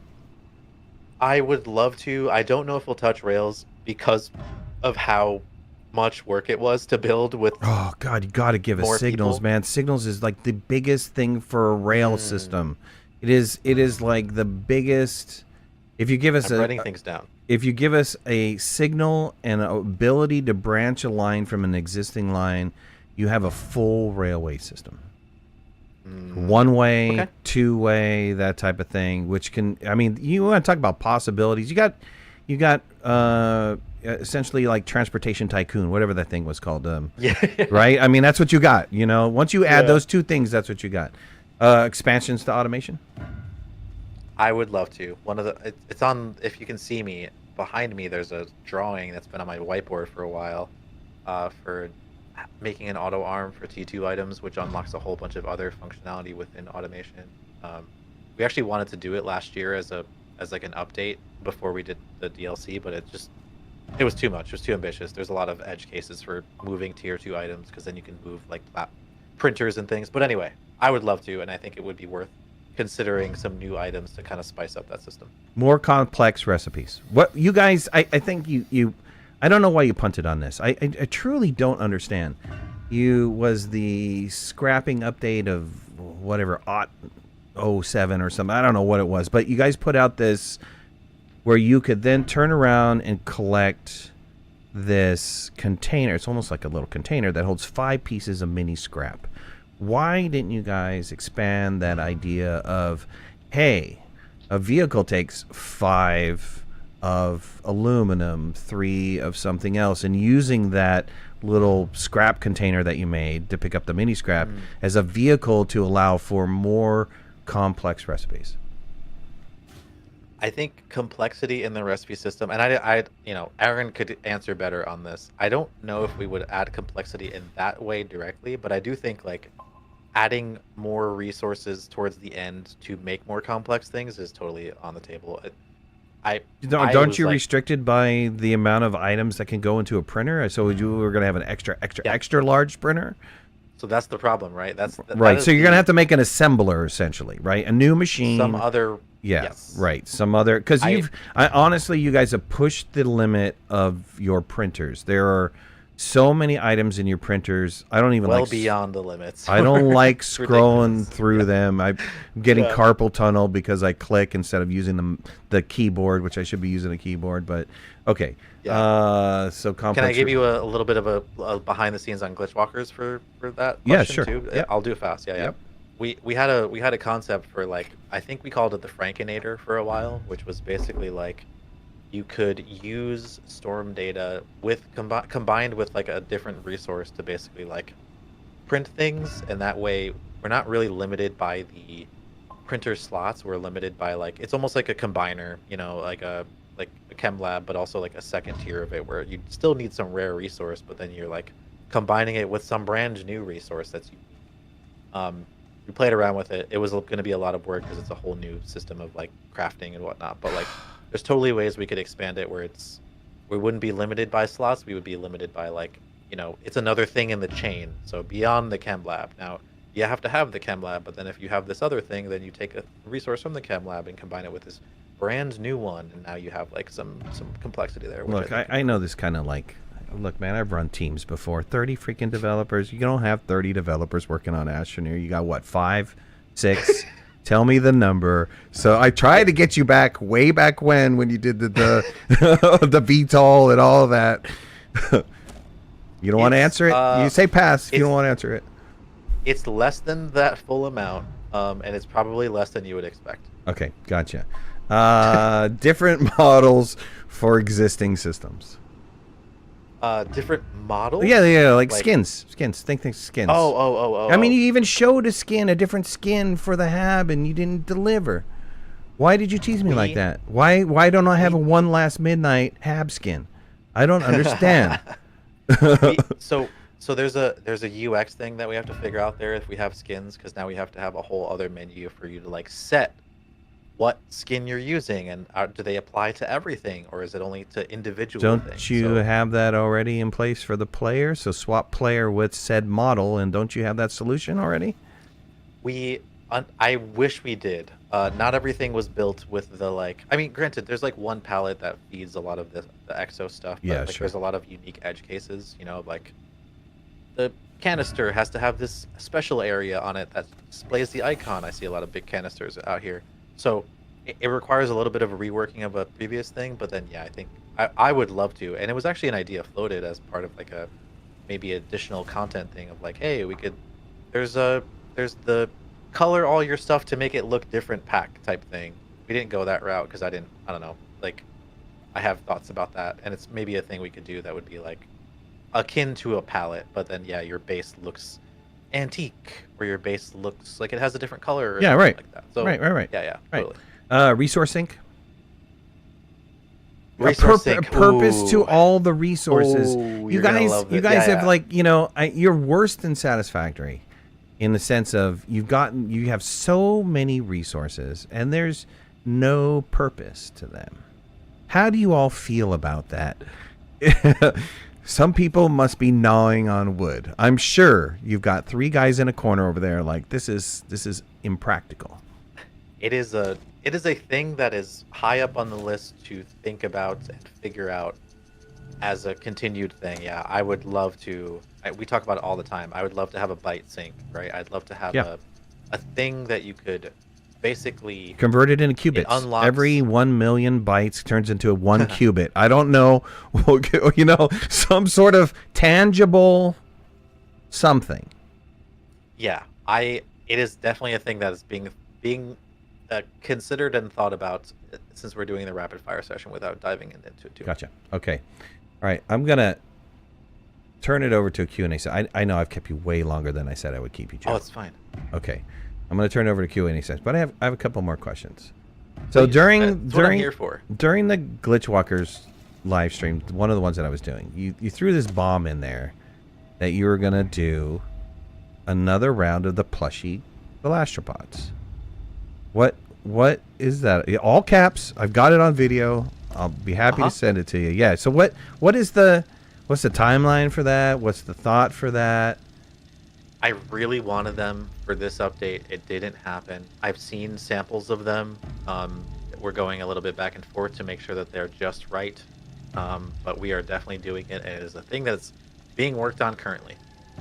Okay. Let me share you something with you because I'm confused. What exactly in the blazes is going on with your store? Every single item is sold out. I have one word for you: printify. Okay. Yeah. Yeah. Let me show you here, just in case you don't know. Printify I know. has thousands of products available, and within minutes, Joe, we can have mugs. Look at these beautiful mugs, Joe. Look at all of them. Look at all of them. Mouse pads, glowing mouse pad, LED mouse pads, Joe. Underwear, Joe. I can have my Astroneer underwear that I've been wanting for the last 9 years. Right? It's cold outside. Winter's coming on. I want a Sherpy fleece blanket, Astroneer style. Yeah. Yeah. What's the deal? This is when we talk about our identity and sticking to our guns. This is one of those things where we would, and all respect to people who do it, we would never use a service like this because we're so like, the feel of this thing has to be the right Oh, that's weight bullcrap thing. right here. A 20-ounce mug coming from Printify. OneLastMidnight crew mug right here. It is gorgeous. I don't have it nearby. It is solid. It's a beautiful product. Do you think I would point my people to bad products too? Got shirts from them, really good, solid quality from them. It's so the reason I think we've printed stuff. I can go and grab a bunch of really awesome products because of how curated we like things to be. The version of that also includes, like, we don't do print on demand. We would never do that. But like we have to find storage space. We have to find a logistic partner who will keep our merch and ship it out for. That's what Printify's for. There's a lot there, dude. Okay, well, okay. Yeah. I'm not gonna pitch Printify, but I think you guys need have a large partner. Let me give away some of these pallets here. Moonglade, congratulations, lucky winner. Cody, congratulations, lucky winner. I'm gonna complete this one out. DBA will take care of you, and then I'm gonna start another one. Joe ran away. I made Joe run away. I win, ladies and gentlemen. I win. OneLastMidnight wins. I'm here. I feel so good. I feel so good. I feel accomplished right now. I feel sated right now. I'm back. I went to grab things. You want to grab things? Okay, all right, cool. Yeah, I mean, our thing with this, and Spencer's probably gonna. I have many thoughts on this. I used to run a clothing company back in the day. I think brand and things that we make, I would love to do more. And I will say this, actually, as an answer to this, Devolver can help us more with this. Please. And any merch stuff that we've done in the past has been like a side project for internal people who have other jobs, including myself. Like the skate merch, myself and the team, we went and took photos in a local skate park. It's all been like projects of love from the internal team. I mean, they're beautiful. They're absolutely gorgeous. If you could buy them, you could buy them. I think this is all fake. You got one, and the next second it's out of sale. I mean, that's all there is to it. All right, wait. We've created that demand. All right, we're gonna have the Q&A session soon. I'm gonna allow chat to ask their questions. Hopefully, I've already taken care of a lot of them. But I have just a couple more questions, and I'm gonna poke the bear. I'm gonna poke the bear. Ron, let me know when you're ready for these, for the Q&A session. You said in a live stream, or you alluded to it the last live stream, that System Era is coming out with something new. When are we gonna hear about that project? 2025, 2026. You'll hear about it when we're ready. No, when you hear about it, right? I can't say. Fucking love you, Joe.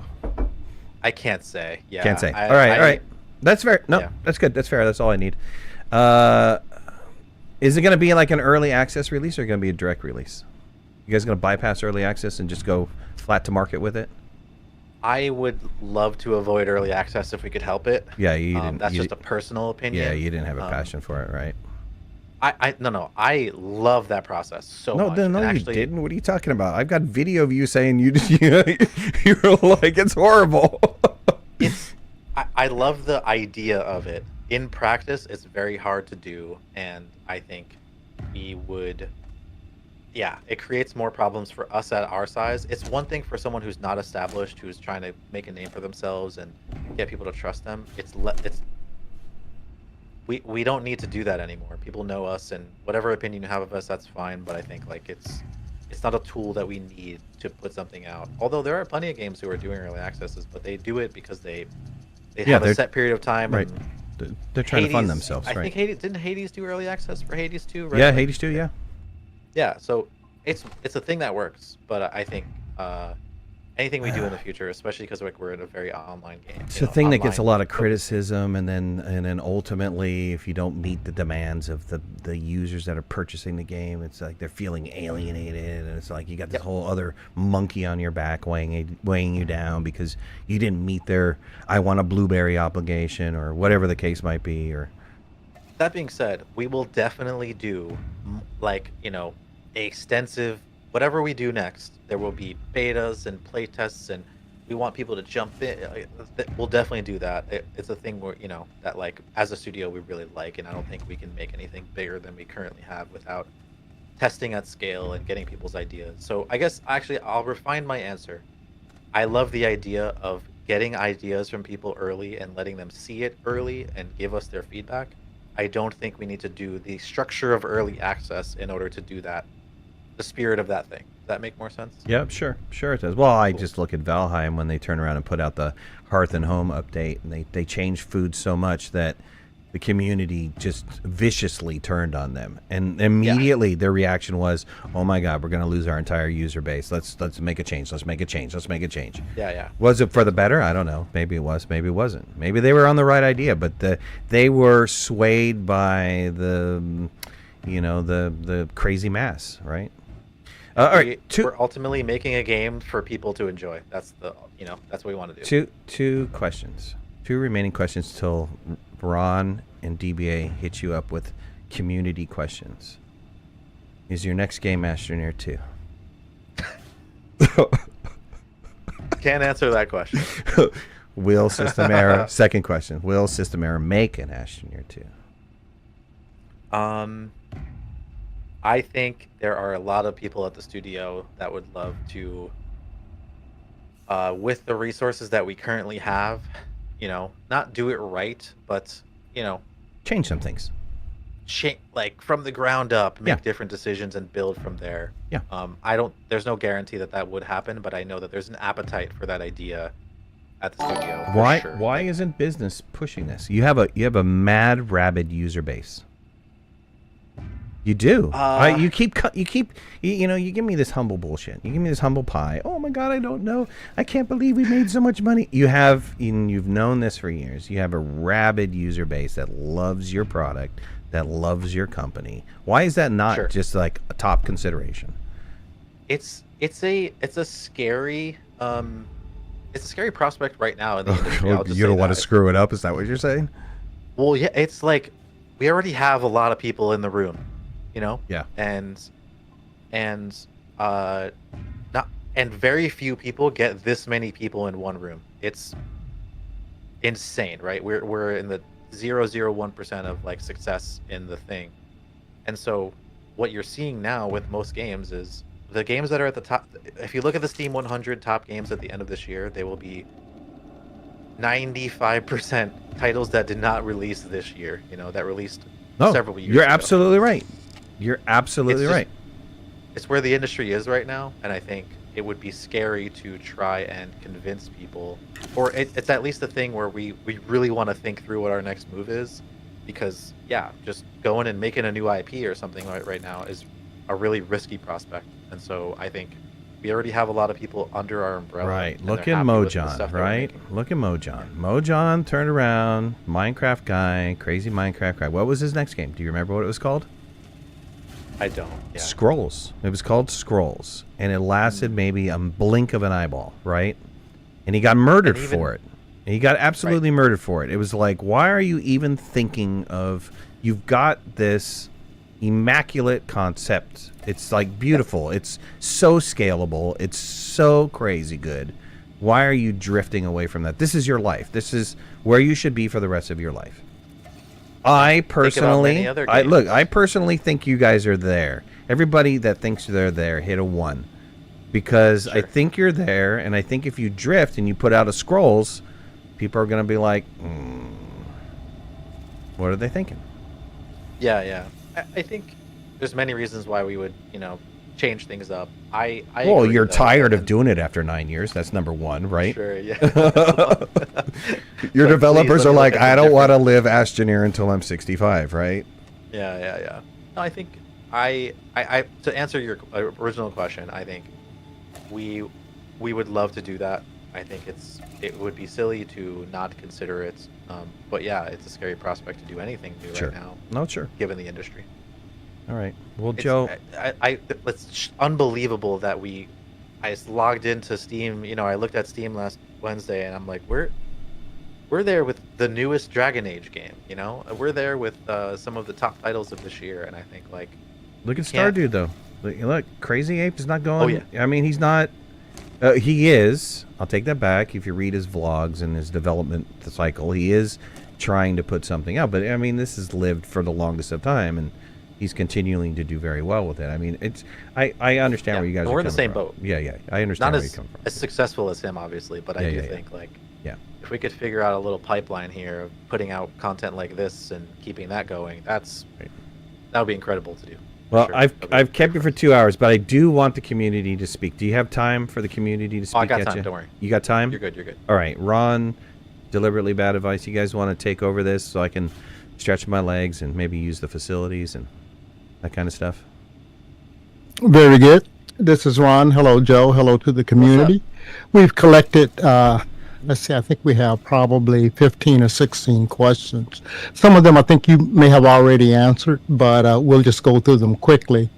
And DBA, you're there? I am. Oh, okay, very good. First question is from me. Long reach, is there a reason it has not been made the default? Having to activate the terrain tool to use it is both annoying and dangerous. Many a platform has been dislodged due to terrain being disturbed due to a misclick or lag. So I'll give you. I think we'll never get rid of long reach. The issue with long reach, at least in because we support both keyboard and controller. If you have long reach as the default, that means that like you're able to grab things through very long distances that maybe you can't see.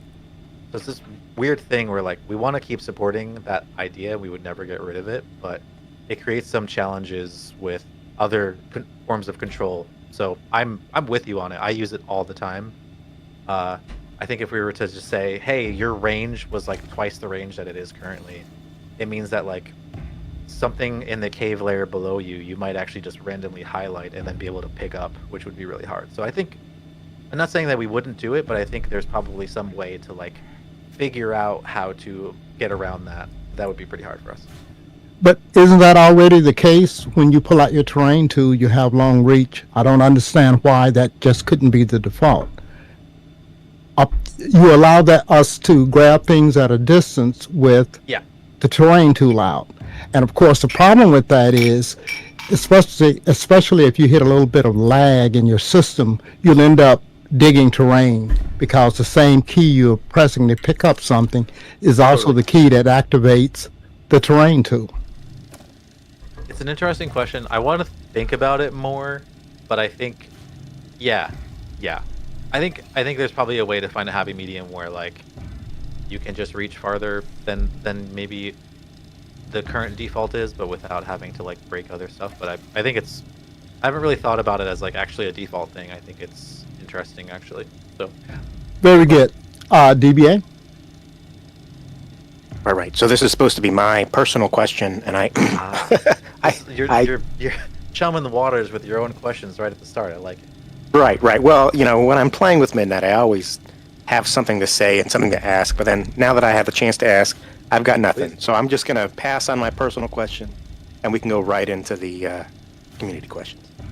You go ahead, DB. You want to take the next one? So this is from the Scratched, and in chat he typed, the $1 million question: are you going to fix tractor physics? It's way broken. I want to fix this. Yes. It's such a weird thing because it's a bug that emerged like somewhat recently because of how things are, and yeah, I want to fix it. It's such a great vehicle, and it's annoying that in certain cases it's like acting really weird. So is that a P? Because I really haven't. I mean, way back in pre-alpha, yeah, sure, but honestly, I haven't seen it in a PC side. Is that more platform specific? I think it's actually I don't actually know, but I last time I was driving one with controller, for some reason it was very bouncy, like extremely bouncy. Especially like you'd brake and the front end would like come up really high. Gotcha. So I think there's just some issue with like a change we made, which then impacted this, which is now causing the physics of it to be weird. So it just needs to like be adjusted. Okay, this is from Wixon8. Hey, when will I? Hey, go ahead. Ron, can you do me a favor? Can you back off the mic a little bit? You're really hot. I hear that a lot. Thank you. I'm sure you do. From Wixon8, when will a bug fix for Glitchwalkers be released so I can play it? I have the pack and the game, but can't play. I think you may have addressed this earlier, but I wanted to mention it again. Yeah, so it's we have a hotfix coming out. It looks like it's going to be coming out sometime next week. But that's gonna be our first one. Then if anything else pops up, we're considering doing something else before the end of the year, and then we'll have our next update, which will be adding custom games and adding dedicated server support and some other functionality that will be in the beginning of February. So very good. Let me appreciate your patience. Let me refresh. Let me give away these. People they're wanting these pallets. These pallets are crazy. Oh yeah, I'm sorry. You have 5 minutes. Just wait till you get the OneLastMidnight pallet. Go ahead. I'm sorry, DVA. Go ahead.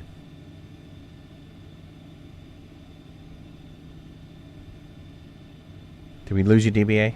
You're up next for a question. Sorry. Yep. Sorry. I put it on push to talk and I forgot about it. Okay, so I just handed out the last one. We still have one unclaimed from the previous raffles, but okay, I got 5 minutes on the raffle. So, what was the next community question, or do we not Number have anyone? 5, Jim, DBA. Yep. From Jim Kimball. He's asking, train stations, could you allow us to lock them down? That's a good question. And rails. Yes. I mean, and rails too. Seems. I'm gonna write it down. Right. Just ask. No. Ron? Okay, this is from the Scratched. I was wondering from the team and a few others if the official disc, if we're getting a free play planet start, aka playing from the start without the story. And I think he's asking about for the DLC, are we going to be able to just go into the game and start it without going through all of the missions? I think you talked about this a little bit earlier also. Yep. So to answer that question, that is the current plan for as a custom games option. So that way you can just load in. You'll basically start with nothing unlocked from your catalog and no firewalls or anything like that, so your progress won't be blocked. And there's some things to iron out there to make sure that it all works. But yeah, it still means that you could probably even beat the story and play the game. It just means that there's not limitations on you while you jump into the content. Well, I think what you're finding out from reactions from the community is that while the lore is nice for some people, I don't think the lore is what they really want. Well, I don't know. I mean, it's tough, right? Because for the longest of time, it was like, what's our purpose here? And you guys push back. Look, we're a sandbox game. Make your own purpose. And then you kind of kneeled in and went, okay, well, let's give it some lore. And the lore was beautiful. I liked the lore. It was fantastic. And I'm one of those guys that's on the lore side. I'm like, I want to know more about Astroneer. I want to know, is Exodynamics the only company in the solar system anymore? I want to know all of this. But I think you have the other side of the flip coin, which is like, I just want to do base games on the new planet, right? Yeah, and I don't think that's like a lore question actually, because like in this case we led with the mechanics, and then the lore kind of backed it up and made it make sense. Is that okay? Oh yeah. Like okay. Yeah. So it's like the original conceit when I talked about this, when I pitched it to the team, was like, hey, Frank has control of the solar system now. You got the sunroom all ironed out. You should be able to do whatever you want. It's a glitch. You know that. So we started with that as like a thing to unlock what we could then do. But yeah, I think it's not a narrative heavy update on purpose, but I do think that like it's more about that thing you mentioned, which is just people wanting to be unbothered by the limitations we've set and just play the game because they want to just run around this beautiful new planet. Yeah, well, I think you need a Frank DLC because I want Frank's whole backstory. Oh, so now wait, so we want the lore or not? No. For me personally, I want the Frank whole backstory. Yeah. I'm sorry. I interrupted. Go ahead, DBA. Well, hold on, DBA. I just want to add this a little bit in. For me, I went through the DLC and enjoyed it immensely. It was great. But now I'm starting a new save, and I'm finding I don't want to go back through the same thing again. What I want to do now is build on the planet. I want the sandbox aspect of Astroneer. Yeah, that's. And it sounds like the custom games is going to give us that. That's great. Right.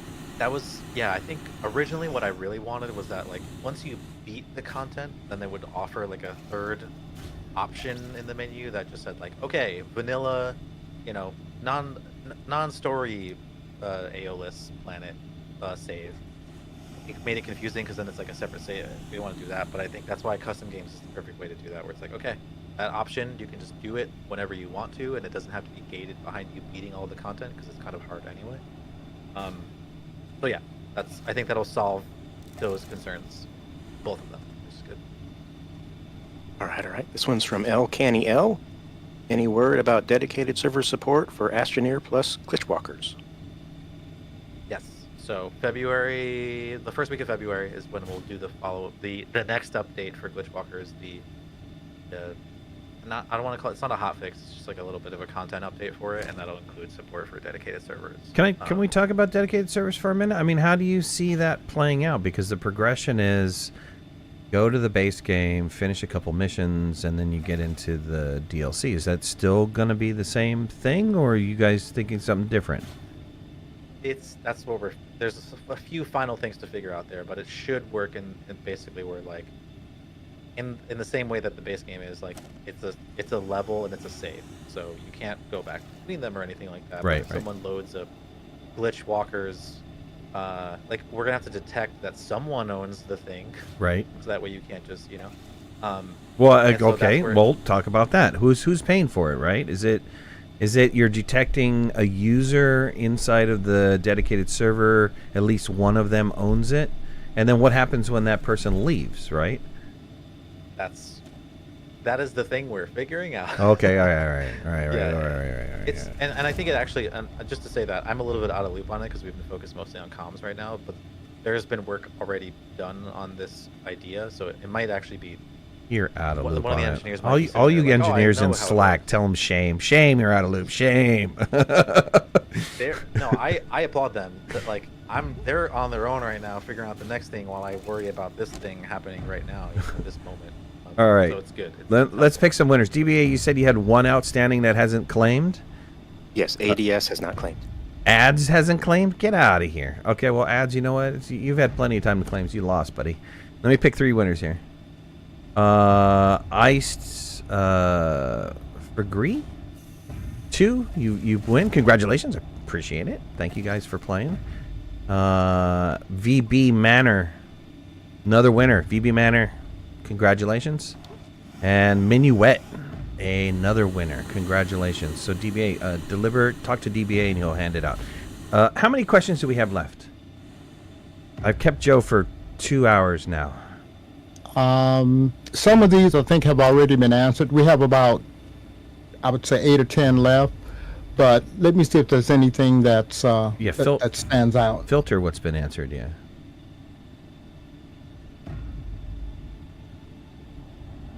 And then while they're looking that over, is there anything that you want to impart to this community here that's here watching you and being on here, other than you're awesome and your beard is awesome and your last Those picture, things, of course. your last picture on Instagram where you're laying in bed and you're flexing, that was pretty awesome.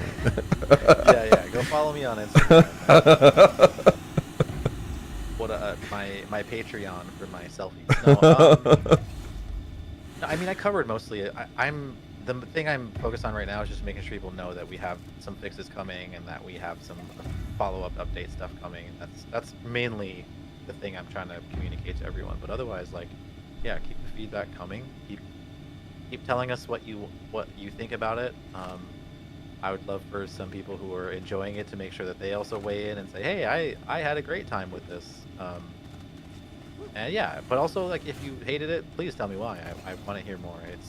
This is all learning process for us, and I think it's... Right. Well, if you do another DLC, this is just great information for that. Bo Vicious, dude, an option to disable tooltips and just have icon. Man, I love you for that question, because I hate every single time I go into space that freaking tooltip stays up.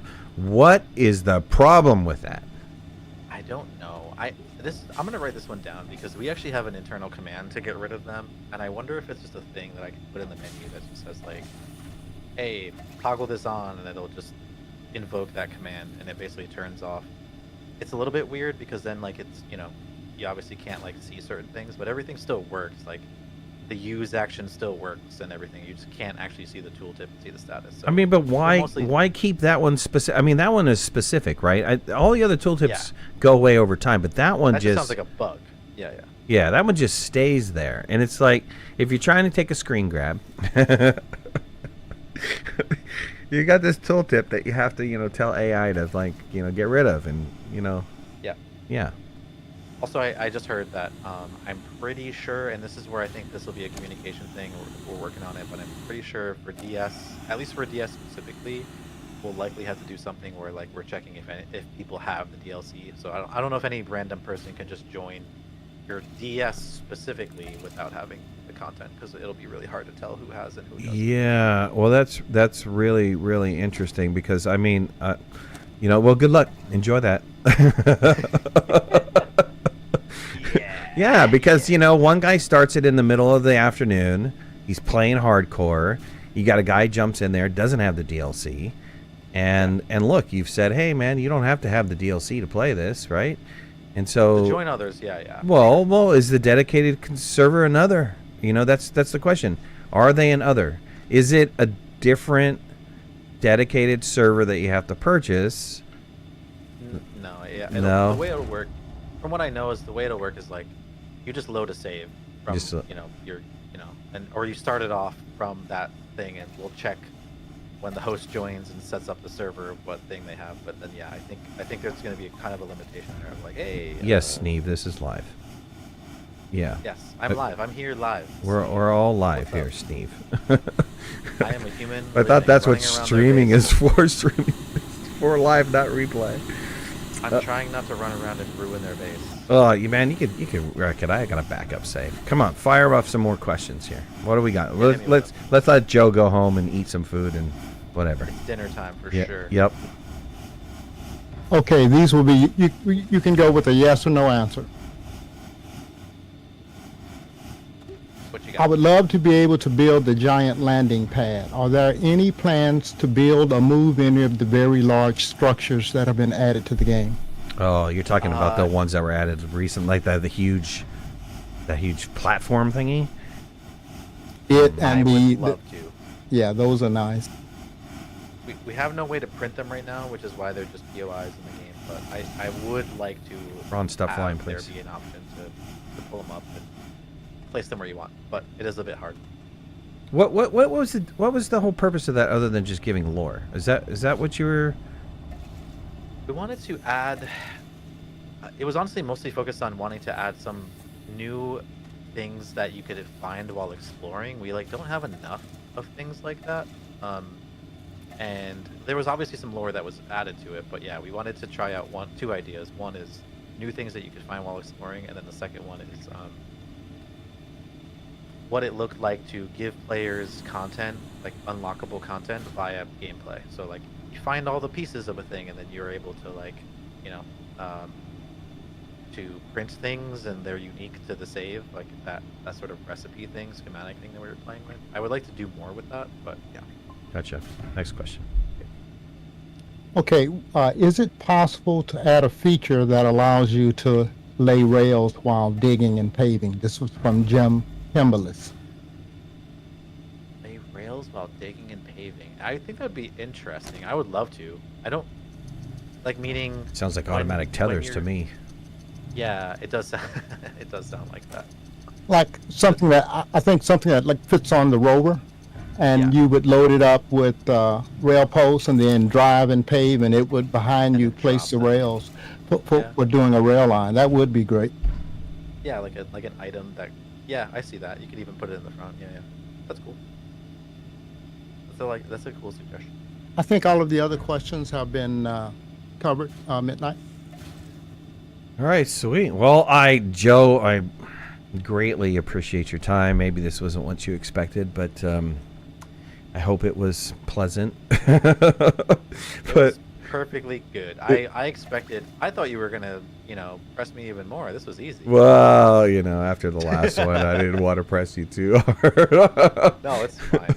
No, I mean, I think I was, as a fan of Astroneer, a little bit saddened to see people's comments, and I was like, you didn't get it, I don't understand. For me personally, I was like, how did you not get that's what they were trying to accomplish? I was confused, and that's mainly what, if you go read my responses, it was like they kind of showed what they were doing. They showed their hand. They told us over and over again it was going to be a new save. They told us over and over again. Well, they alluded to over and over again that it was going to be something that was restricted and difficult and challenging, and how do you not find that satisfying? So, I mean, I don't. Great for everybody who has maybe offered suggestions on how to make the DLC better, because I think for the Astroneer community, that's going to make your next DLC, if you happen to do a next DLC, Yes. really, really great. And then, but yeah, I think maybe before you purchase something, you should read the manual. I don't know. That's my own personal opinion. It's like, Yes. it's like, yes, your phone could be a frying pan if you leave it out in the sun, but would you really do that, right? It's not that purpose. And to me, I didn't think the DLC was that purpose. I thought the DLC was explicit in what it was going to do, and I love the fact that you left open some storylines, because at the end, for everybody who hasn't played the DLC, please leave right now. I'll give you a second. Spoilers. I'll give you a second. Just go away. Joe was awesome. He answered beautiful questions and he did his job. But at the end, you've got this Blitz went where, right? So you got this open-ended thing that could go any direction. Blitz coming back, Mustache Man coming back. Oh, the mustache as a controller. Come on, guys. You need to be a little bit more original than that. You a control stash. What are you trying to sell a new controller? Is that what you trying to do? No. Never. That would be awesome, Can't though. get T-shirts. What do you mean? That would be just the mustache on the front. Oh, that'd be sweet. Hey, Joe, do me a favor and make sure you send me an address of where I can send you something, because I want to show you my appreciation. And then everybody for being here, thank you guys so much. If you haven't already, hit that like button. If you're not a subscriber, please subscribe. Would love to have you in the community. If you want to follow me on any of my social media, you can find the links in the description below. And make sure to hit that notification bell. That way you know when I go live and when I post new videos. For you guys on the Twitch side, make sure you hit that follow. And if you happen to have a Prime burning a hole in your pocket, I'd love to have it. But I'm glad that you're sitting here and enjoying the content. Joe, thank you again. I want to thank Ron, Deliberately Bad Advice, Galano for being here, and everybody else for watching. So everybody have a wonderful night. And Thanks, y'all. we'll see Thanks, y'all. everyone. See y'all later. Thanks, Joe. Bye, everybody. We'll see you. Bye-bye.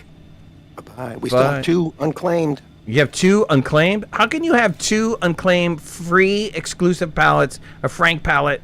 You don't want it? Okay, fine. I'll give it to somebody else. Make sure you give me those keys, and I'll make sure to give it away to somebody else. Or just give randomly away to somebody. I'm sure they'll enjoy it. All right, Joe, did you hear that there's a restaurant on the moon? No, I didn't. No, man. It's got great food. What kind of food do they serve? Yeah, no, great food, but no atmosphere. All right, everybody. I'm out. Nice. We'll see ya.